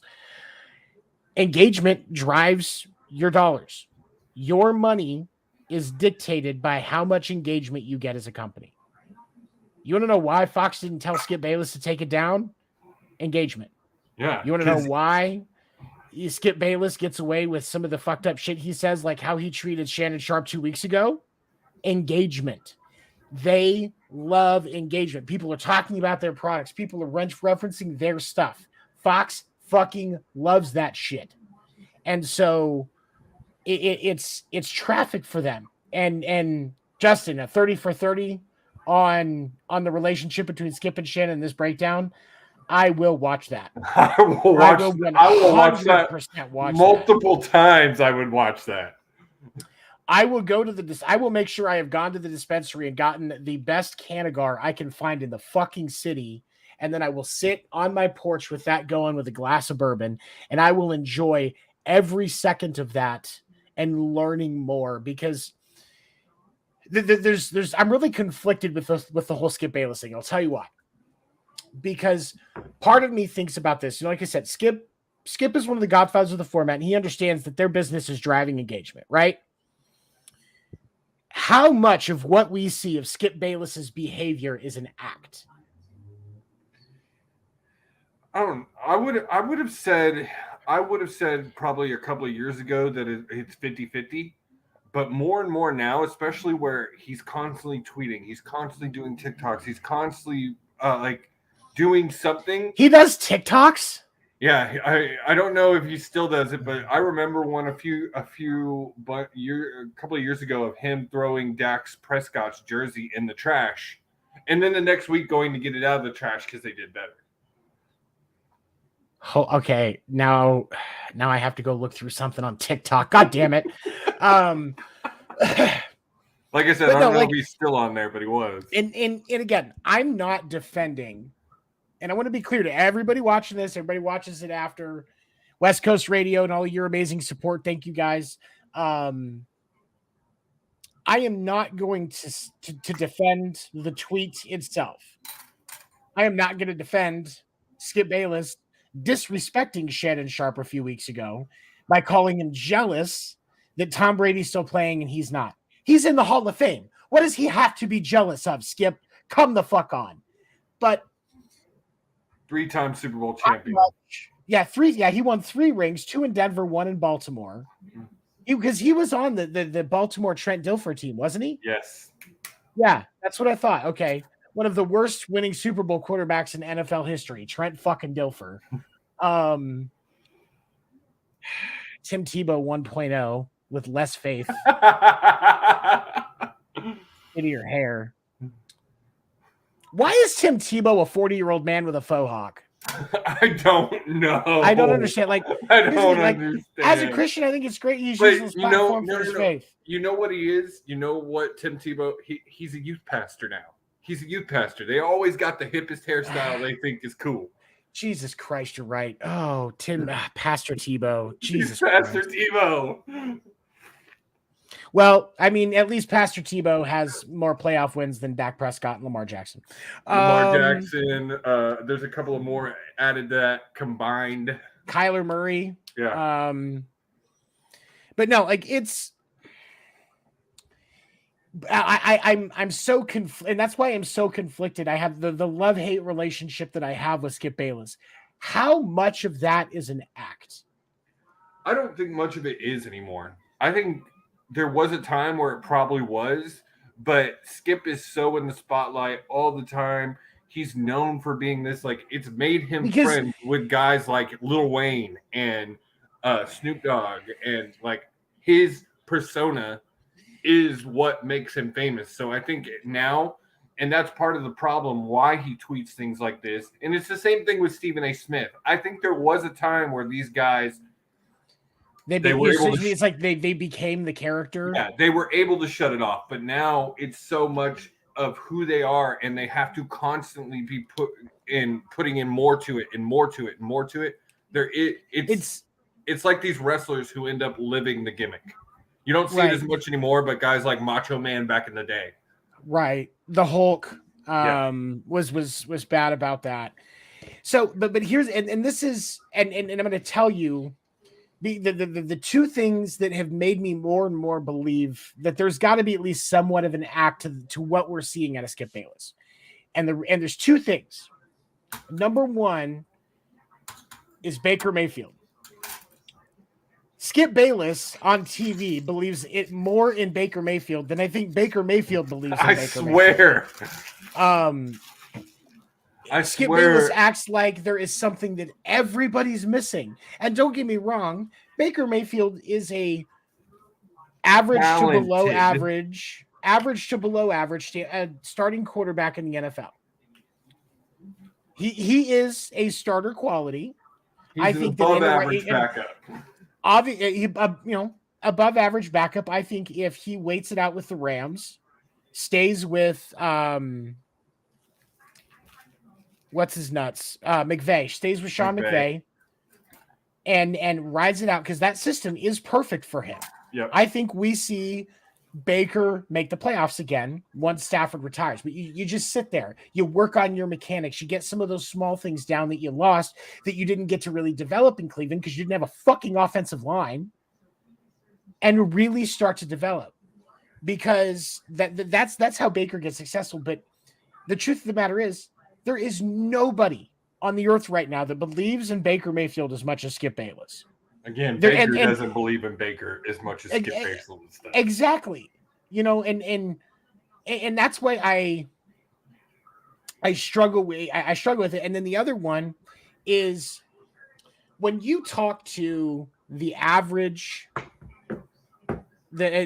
sports fan that is not just a casual, somebody like us that consumes copious amounts of sports content, we all respect, like, there could be, like, if I were to run into somebody that was a Hall of Fame baseball player that played for the New York Yankees, I'm not going to be a dick to them just because they played for the Yankees and I'm a Red Sox fan. I respect that they are a Hall of Fame baseball player. Most sports fans that aren't casual will immediately, they're going to be like, fuck the Yankees. But hey, you were a pro. You're going to say that because also that player is probably going to be like, oh yeah, I get it. I do. And maybe even rib you back. Like, oh, well, yeah. I took your team out of the playoffs in this year. Right. And I mean, that's the thing, is that's the beauty of the relationship with most of us that are not just casuals, that are actually dedicated. We're passionate about this stuff because it entertains us so much. For Skip Bayless to outright call Shannon Sharpe jealous because Tom Brady is playing at 45 and just disrespect him in such a blatant manner. The only time I ever see somebody get away with something like that without getting their teeth kicked in is wrestling. That was my thought too. And that's why I can't get over it. Like, is it possible that he kind of became the character a little bit? Yeah. Absolutely. I that's completely reasonable. Him and Stephen A. Smith both. It's 100% reasonable. Doesn't make their actions okay. No. It just explains why they're there. But I have to believe at least some of this is just an act because it's the only way any of it makes sense. Well, and I'll say this for Shannon. I swear he was more pissed at the fact that Skip couldn't let him get through an opening monologue yesterday than he was at the comment about his career 2 weeks ago. And that's and that's one of the reasons why I think Shannon is on the way out. I've actually been sitting on that theory for a while. And I think a lot of it comes down to Skip in his age, as Will says here. He's, Skip is 71, he's 70, like I said, 71, 72, somewhere in there. he doesn't get the chance. Shannon does not get the chance to speak. Skip interrupts him on a regular basis. And like, I get pissed when my customers do that. And I work in sales, so I really have to hold my tongue. I can't be like Shannon go. We get frustrated on this show about us interrupting each other. Right. So from something where they're supposed to be that emotional and that into it, for him to completely disrespect Shannon and leave that building with his teeth in his mouth, at least some of that's got to be an act. But I still think based on the way that it's looking, it's like, I mean, even if it is all an act, Shannon's on his way out. And if he doesn't get, sorry, go ahead. Go ahead. No, you go ahead. I was gonna say, if he doesn't get something really good with FS1, I could see ESPN picking him off and putting him on First Take with Stephen A. Man, if you're Shannon, do you really want to go from one crazy nut job to the other? Yeah, because Stephen A knows better than to disrespect a Hall of Famer to his face. He can't call a UFC game to save his life, but he knows better than to tell Shannon Sharp he's jealous of Tom Brady and think he's going to leave the building with his teeth in his mouth. I just watching Shannon yesterday, like, I wanted to reach through the TV and strangle Skip. Like, you couldn't even, the man was not there the day before, specifically to avoid this. And obviously, y'all aren't talking before the show if you thought that this wasn't going to be brought up. Because how is Shannon going to be absent on one of the biggest sports stories of the year? We're only 3 days into the year, and then not address it the next day. Like, it had to be addressed why I wasn't here. He didn't have a choice. Yeah. And you know, Skip saying, "Oh, I thought this wasn't going to get brought up." Like, really, Skip? And really, Skip, you're the only person that thinks you shouldn't have deleted that tweet by now. Literally, no. The executives for that show probably told him not to delete it, because I have to think at some point common sense is going to kick in and you'll be like, there's a lot of people and a lot of athletes that I would like to have as guests on the show that are supremely pissed off that I tweeted this. And Fox is going, no. This is great advertisement. We'll leave it there. And I looked, and I would not put that past Fox Sports for FS1 to do that. Not at all. I looked up Skip just to see if we were right on his age, and he did turn 71 on December 4th. But one of the first articles that came up from the New York Post, there is a petition from athletes calling for his firing after this.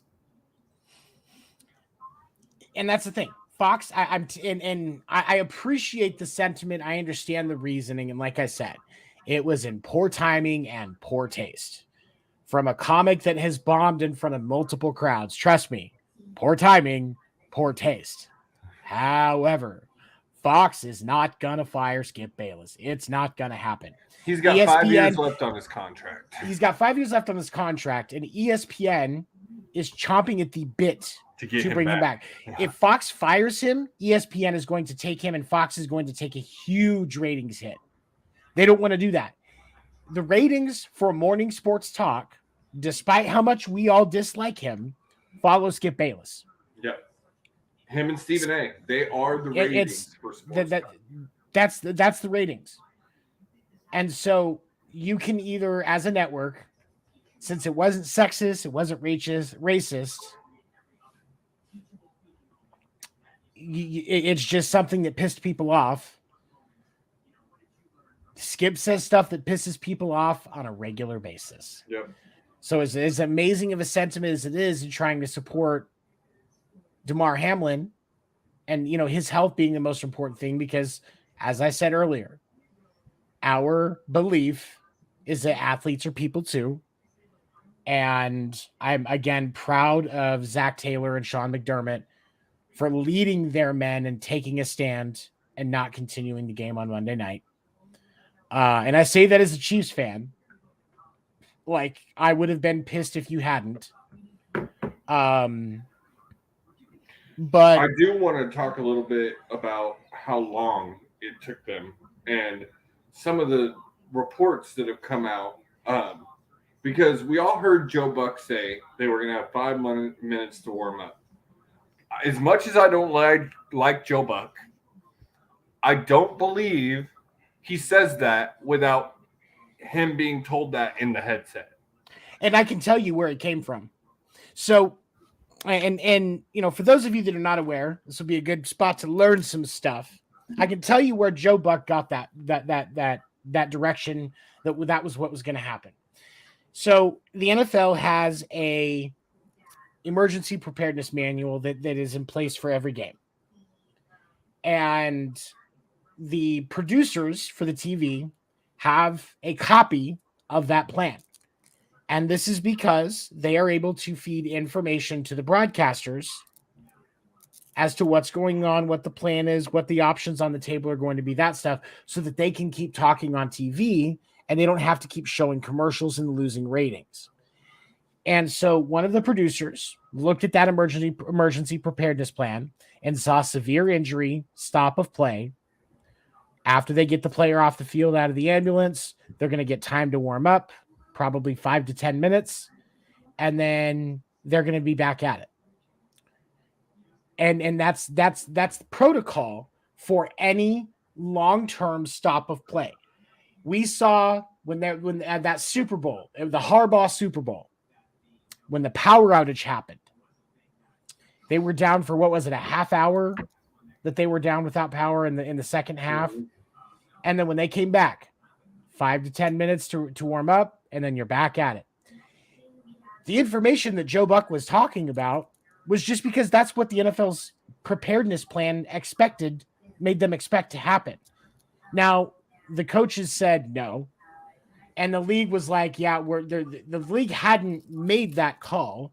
I believe Troy Vincent, when he said that nobody made that call, I have no reason to believe that they didn't, because the league will take that hit if they need to. You know, because they're not above saying, you guys are right. We should have checked with the players first and seen how things were going. They will take those L's because they don't care. You're still going to be watching the game next week. They don't care. It's not going to hurt the brand. You're still going to buy jerseys. They don't care. They have no reason to lie. And so when you realize that they had no reason to lie, where did Joe Buck get that? He wasn't making it up. I've worked on TV shows and stuff like that and been on the TV and seen how the TV side of NFL games work. Guess what, guys? I worked a Super Bowl. I've seen a lot of that stuff get set up and learned a lot of shit in the process. They got that was in their emergency preparedness manual for what was going to happen. And they said, Joe, okay, they're getting him off the field, so this is what's going to happen next. And Joe Buck saying this and realizing that, like, okay, I'm going to say this because this gives us something to talk about. But you could tell both as he and Troy talking about it, they didn't understand. There's no way that game resumes after all these guys just watch their teammate or their coworker opponent almost die right in front of them on the field. Because these guys, as is common in a severe injury, and it's something that, like, it's not something that we as athletes talk about. It's just something that happens when there's a severe injury like that. We're all around them, especially if there's cameras present, because we don't want any misleading pictures taken. We don't want anything being looked at other than the way that it is. And we don't want the medical staff that's working on that person to be worried about how something looks. They need to be worried about doing their job because that person needs to be taken care of immediately. And so they get surrounded. That's why a lot of those shots that we saw, all of the players, not just the Bengals, all of those players surrounded that area to make sure the cameras couldn't get in. And when Fox was able, and ESPN, they have the sky cam and they were able to look and see overhead. We actually, during the broadcast, they showed a couple of shots of the overhead, but they were far back. So you couldn't exactly see what was going on. You could just see that they're working on it. So that's why we never saw that there was a defibrillator used, because the players blocked the cameras on the ground from being able to get in, as is, common. And the sky cam, once they were realizing what was going on, like, yeah, we're not going to show that. So these guys are surrounding them to protect their decency. And they're watching these medical professionals try and revive this person that they were just in a play with 5 minutes before. Yeah. All while their adrenaline is pumping, and now their fight or flight is kicking in. Because here's the thing. If you're in a situation in a competitive match like that, and you watch somebody go down and there is a severe injury, your fight or flight response kicks in because somebody has gotten injured, and your primal senses think, because of everything that you've been doing, your primal senses tick in that you're in battle. And so your brain is working differently, but at the same time, because if you think about it, if you've ever been in a situation where your fight or flight kicks in, once you've been able to, once it comes out, you remember every single detail of what you just went through. Down to the second, you could, the clothes, the color of the grass, everything is right there in your forefront. So these men are in a heightened sense. Their fight or flight gets kicked in because they watch a coworker, we'll call it, because it was Bengals and Bills both that were watching this guy. A coworker is now laying down on the field, going through life-saving measures. You just watch that, and then you're expected to go back into a state of peak mental and physical fitness for the next 51 minutes, whatever, because it was like 6:27 left, I believe, in the first quarter. So 51 and a half minutes of gameplay time to knock out this game and push that aside. I would not be surprised if some of the men, especially on the Bills, some of these men have PTSD from this. Oh, yeah. Well, and that was something I actually wanted to bring up to you, Seven, is we got week 18 coming up. It is the end of regular season. Now we know DeMar's okay, or gonna be. Hopefully, we're still getting information. He's doing well. The Bills and the Bengals both have games this weekend. Right. Okay. Where are their minds at? So let's talk about that. Because also you got to think about like T. Let's talk about T for a second. He caused a coworker, friend, whatever. He didn't cause it. He did not cause it. Bad choice of words. A part of it. A part of a play bad where choice a of coworker words. drops. I apologize. Right. Bad choice of words. He was a part of the incident, and because of it, he is getting death threats. Not going to be in the greatest mental state. And I realize he's an athlete. He's probably able to say, you know what? I got to go out here. I got to do a job. I got to move on. And I have no doubt in my mind that's what T. Higgins will do. But man, you think about guys like Josh Allen, who we visibly saw was in tears on the field. Mm-hmm. Same with God, I can never remember their running back's name or their star wide receiver, Stephon Diggs.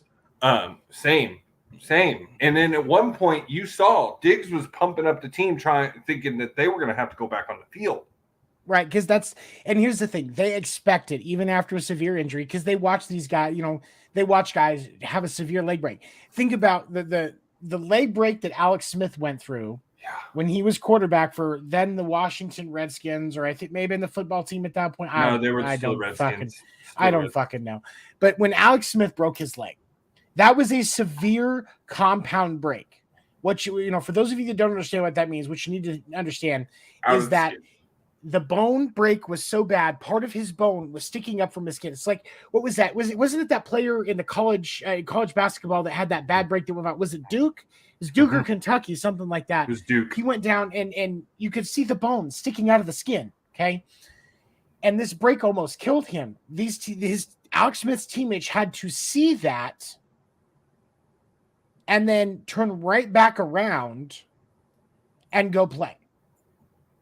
I understand that the NFL is a business and severe injuries can happen, but there had to be a line. And I'm glad that the line was drawn with something like this, because this was absolutely the right decision to just go, look, we've got to stop this. Because the mental health and safety of every single one of those players. I believe it's 112 because it's 50 or 108 because 54 for each team. Yeah, 54 for each team. So 108 players, and then all of the coaches and trainers and staff and everything else that all had to deal with this. And at some point, you have to take the human element into consideration and go, we got to give these guys a break and allow them to process this, because otherwise it's not going to be a healthy response. And then for T. Higgins, if T. Higgins plays Sunday, I will be shocked. And anybody that criticizes him for not playing should be kicked in the testicles. Let me hear. Man. Like, I'm talking, you get Adam Vinatieri in his swole 50 dad bod. With a steel toe boot. To just line up and kick him, man, woman, whatever other gender they claim. I'm not here to judge. I'm just here to watch somebody get kicked in the nuts. Do not criticize T. Higgins if he doesn't play this week. I wouldn't blame him one bit.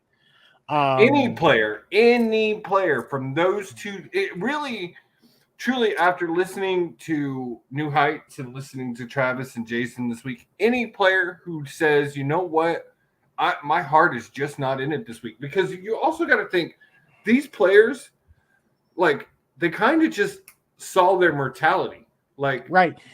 They realize that, they all know, yes, they play a dangerous game. They know that.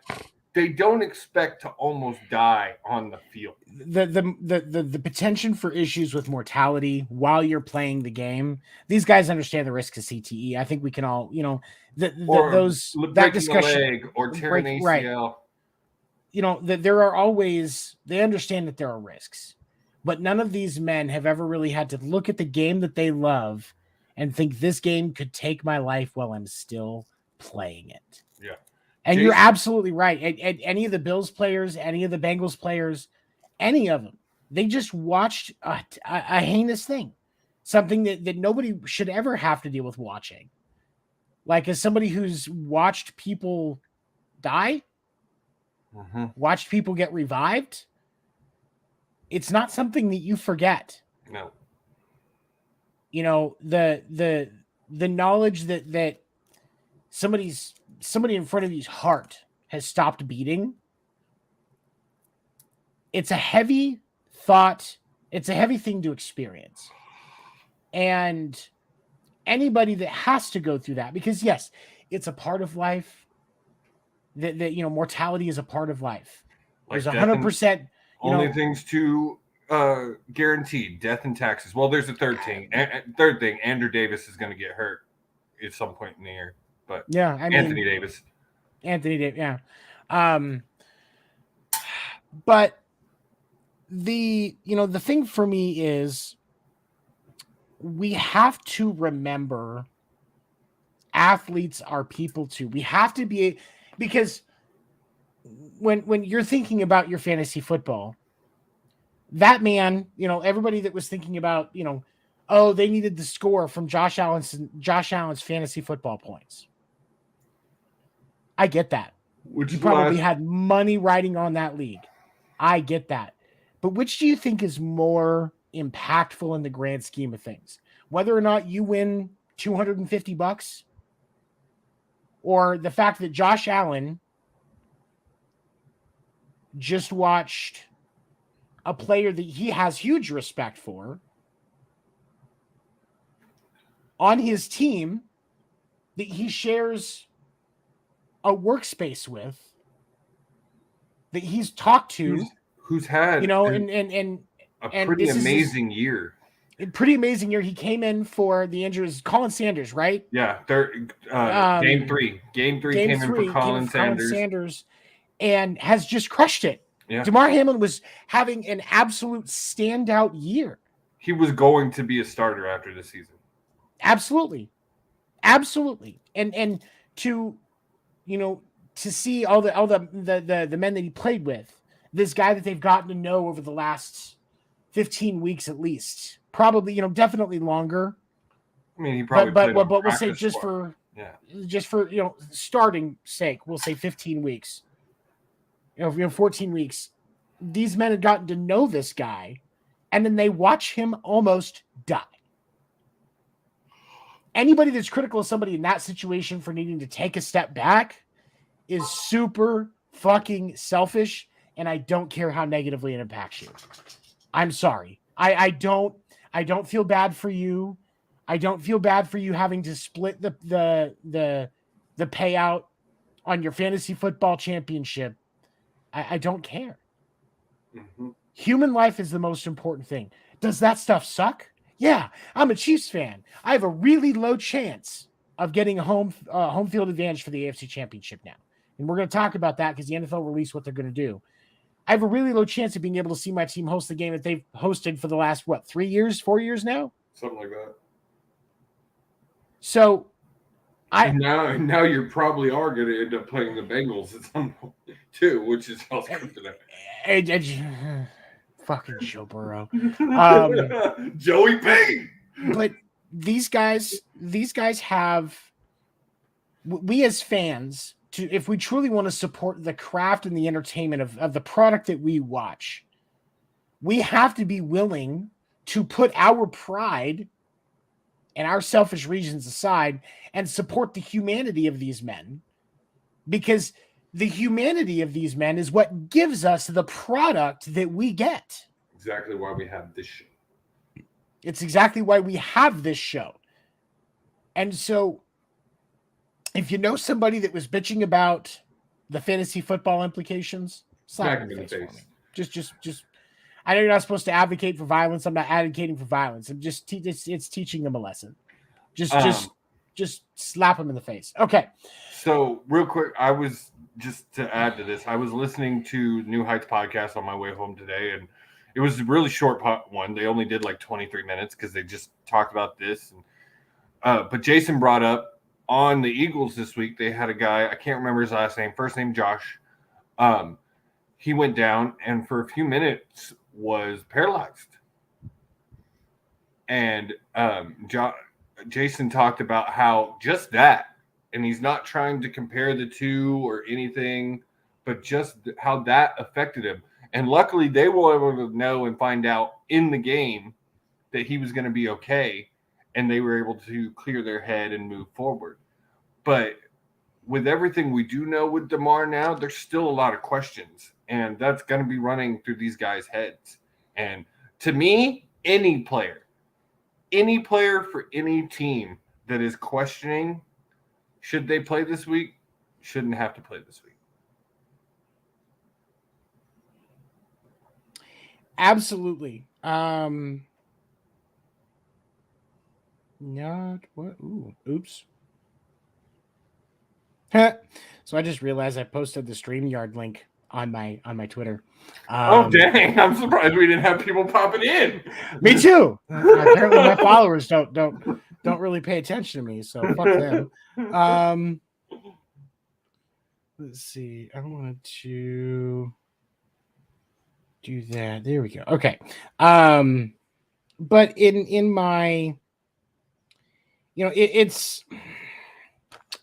I'm thankful that Demar is doing better, and I'm so appreciative of the fact that a majority of people have been willing to see the humanity of our gladiators, if you will. Which is what they are. They're modern day gladiators.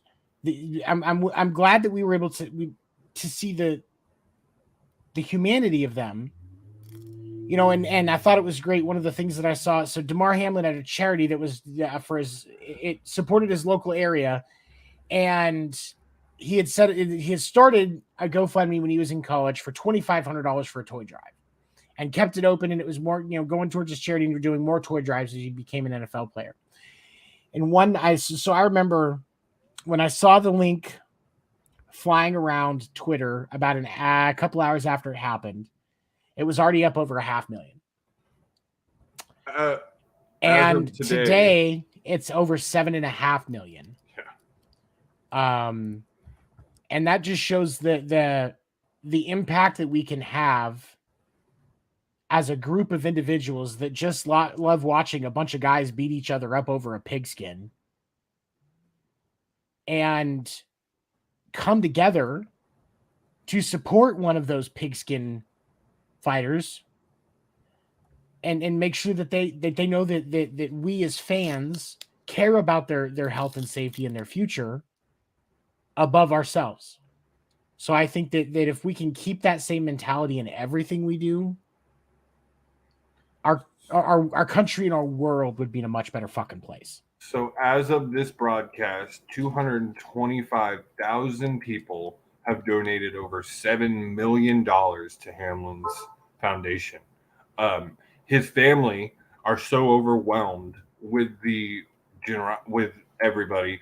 They are also asking for people to donate to UC, the hospital that's treating him. Absolutely. And it's been crazy. People from every sport, every walk of life have donated. You've had groups, you've had celebrities. Chris Jericho donated twice because first time they misspelled his name. I thought that was great. So he donated, instead of just saying whatever, he donated another 5,000. And then LeBron, Sierra and her husband, because he's Sierra's husband. Andy Dalton and his wife. Yeah. And all right, so to wrap up, before we wrap up, the other thing we got to talk about is what the NFL is going to do. And I'm putting this up on the screen, but I'm going to read it to you guys because that's really the best way to actually get it. Because obviously this is really fucking tiny. Trying, and that is really small. Yeah, that it's hard, and I get that, phrasing. So just a second, let me get this back up on my screen. Okay. So the NFL announced today that the Week 17 Buffalo Bills and Cincinnati Bengals game will not be resumed and has been canceled. NFL Commissioner Roger Goodell informed all clubs of the decision earlier today after speaking with the Bills, the Bengals, and the NFL Players Association leadership.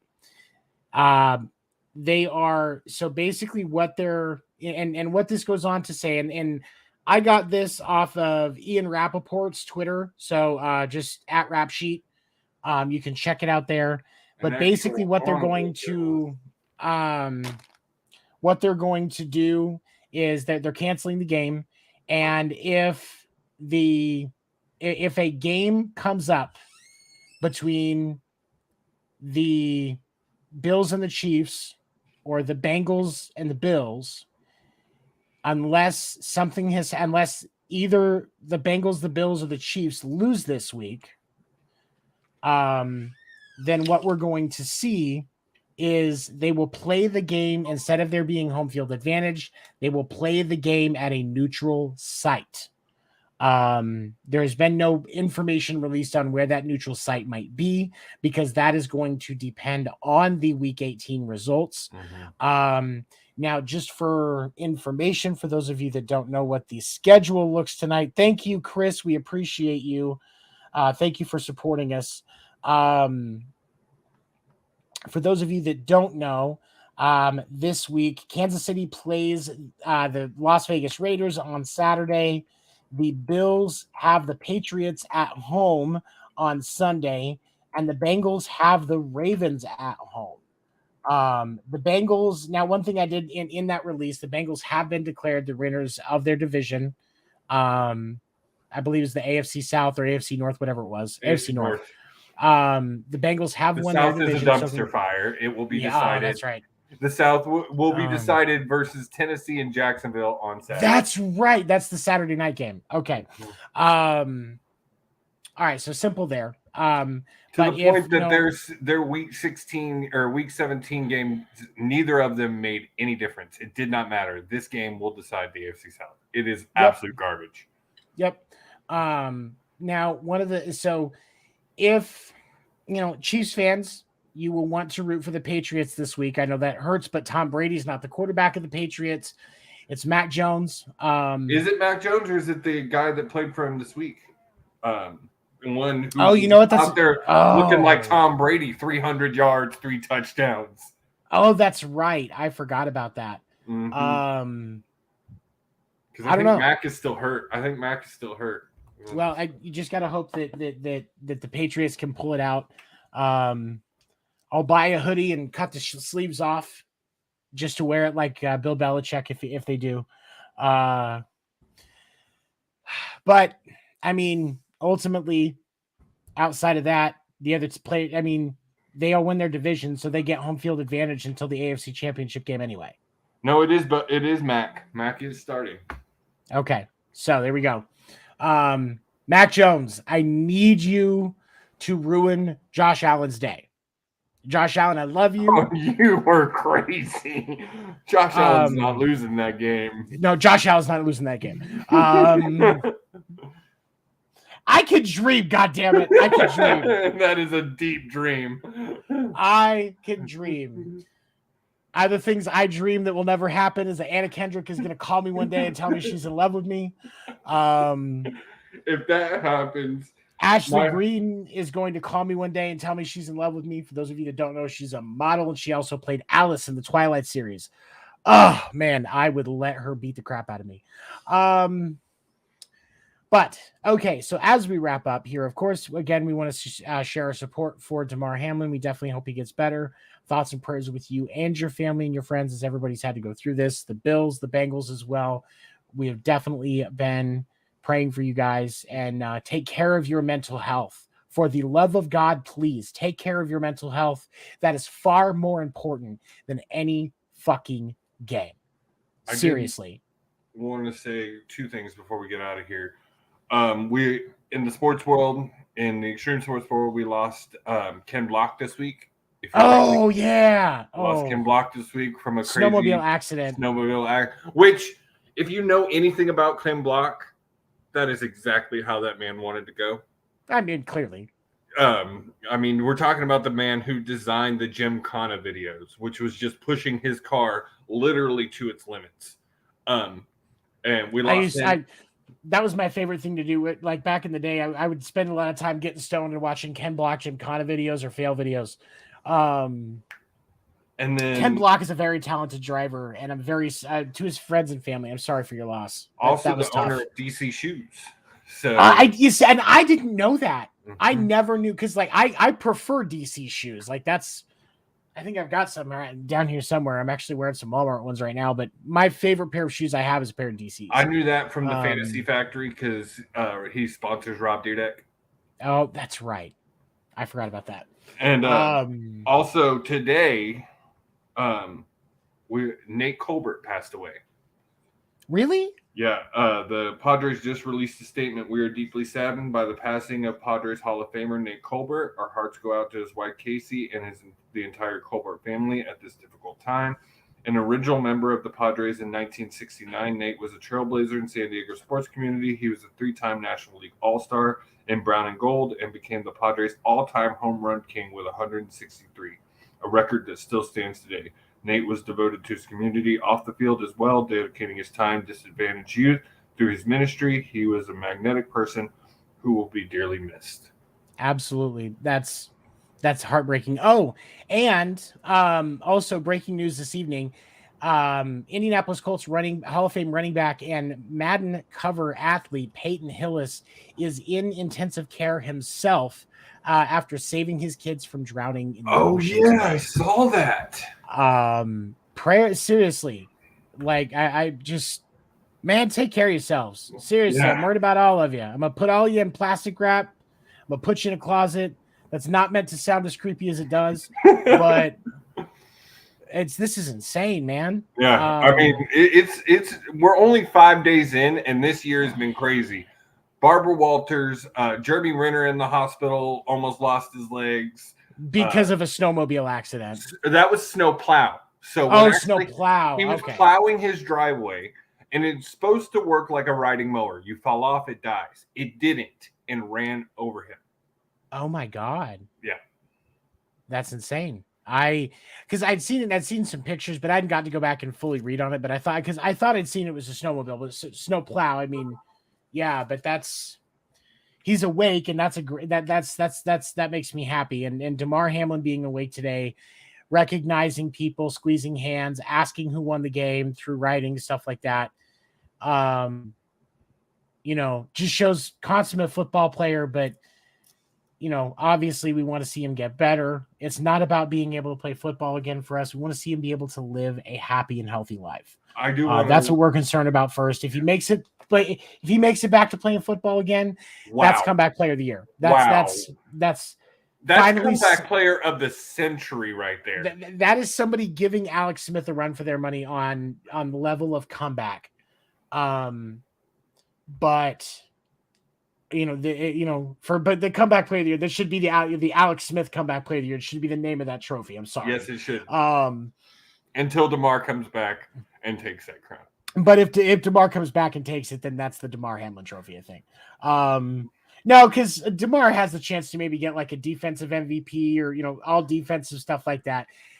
Alex Smith is just going to have that. Let's let him keep that. He had to play for the Redskins and Dan Snyder. Let's give him something. I will say, I hope this changes a little bit of I wanted to just leave on NFL's policy, because at this time, DeMar's not vetted. He would have needed to play one more season to be vetted in the NFL to get all the health insurance and things that they get once they retire. The league can change that, and the Players Association will probably discuss the league and get him what I'm sure. Yeah, he's going to be taken care of. But there's no question in my mind Demar Hamlin's going to be taken care of. Yes, but for further on, as we see that these things can happen, these guys should be getting that sooner, and because I think it's 4 years and 3 games they have to play. I don't have a problem. Here's the thing. I understand it taking time for some kind of vetting. It takes time when you start a new job before you get full benefits. And I don't get the same amount of PTO as a guy that's been with my company for 5 years does, because I'm just hitting my 3-year mark in March. So I get that. But I will also say this. The league has to commit to, in situations of extreme injury, they have to just go, we've got you. There shouldn't be a question. It shouldn't be talking to the Players Association, talking to the owners to make sure they're okay covering the bill. No, we are going to take care of you if you get a major injury in game like that. It shouldn't be a question at all, because especially in something that can permanently impact our life. Because let's look at what Tua Tagovailoa is going through. This is now what, 3 concussions in 1 year. You're lucky to get 4 years out at this point, but he absolutely should be taken care of. Yeah. So I can understand to a point certain vetting for certain benefits and stuff like that, but we also have to be willing to look at the physical side of this and go, okay, we got you, which they absolutely should be doing in these. And again, extreme cases. If they don't get injured, who gives a fuck? Nobody. Nobody's going to give a fuck if somebody that doesn't get injured didn't get the coverage because they didn't get injured. Nobody gives a fuck. But if they get an extreme injury on the field, the NFL, it should be without question. Just, all right, we got you. Yep. 100%. It's just like if I was working in construction, doesn't matter how long I've been there. If I'm working in construction and I get injured at work, not negligently, but an accident happens, I get injured at work and I can't work ever again. My work is responsible for paying me, even if it was my second day on the job. Someone who's been on workers' comp twice with 2 different employers, they got to pay if you get hurt there. And so there's no reason why in an extreme injury case they can't go, all right, we got you. And there's no reason, because all of these owners that are nutsacks own other businesses, and if one of their employees gets extremely injured, doesn't matter if it's their first day, last day, any day in between, they got to take care of it. So guess what? You got to take care of it. It's only right. But Josie, thank you for joining me tonight. Not a Dr. Norm, thank you for joining me, my friend. I appreciate you as always. Thank you to our producer, Erica. She had to dip out a little early. Dan, I know you're still getting stuff taken care of for your house, buddy. We will see you next week as Sports Report After Dark is back for the year, and you will catch me back on Sports Report starting next week. I did take a little bit of time to myself to process the passing of Stephen Weaver. And I know I've made a comment on that, so I'll say it here. I'll probably talk again about this really briefly on Monday. Nobody expected Stephen to pass. There was nothing, no indications that there was any issues. I have been in contact with his daughter. We are going to have somebody at his celebration of life. Craig is going to make it.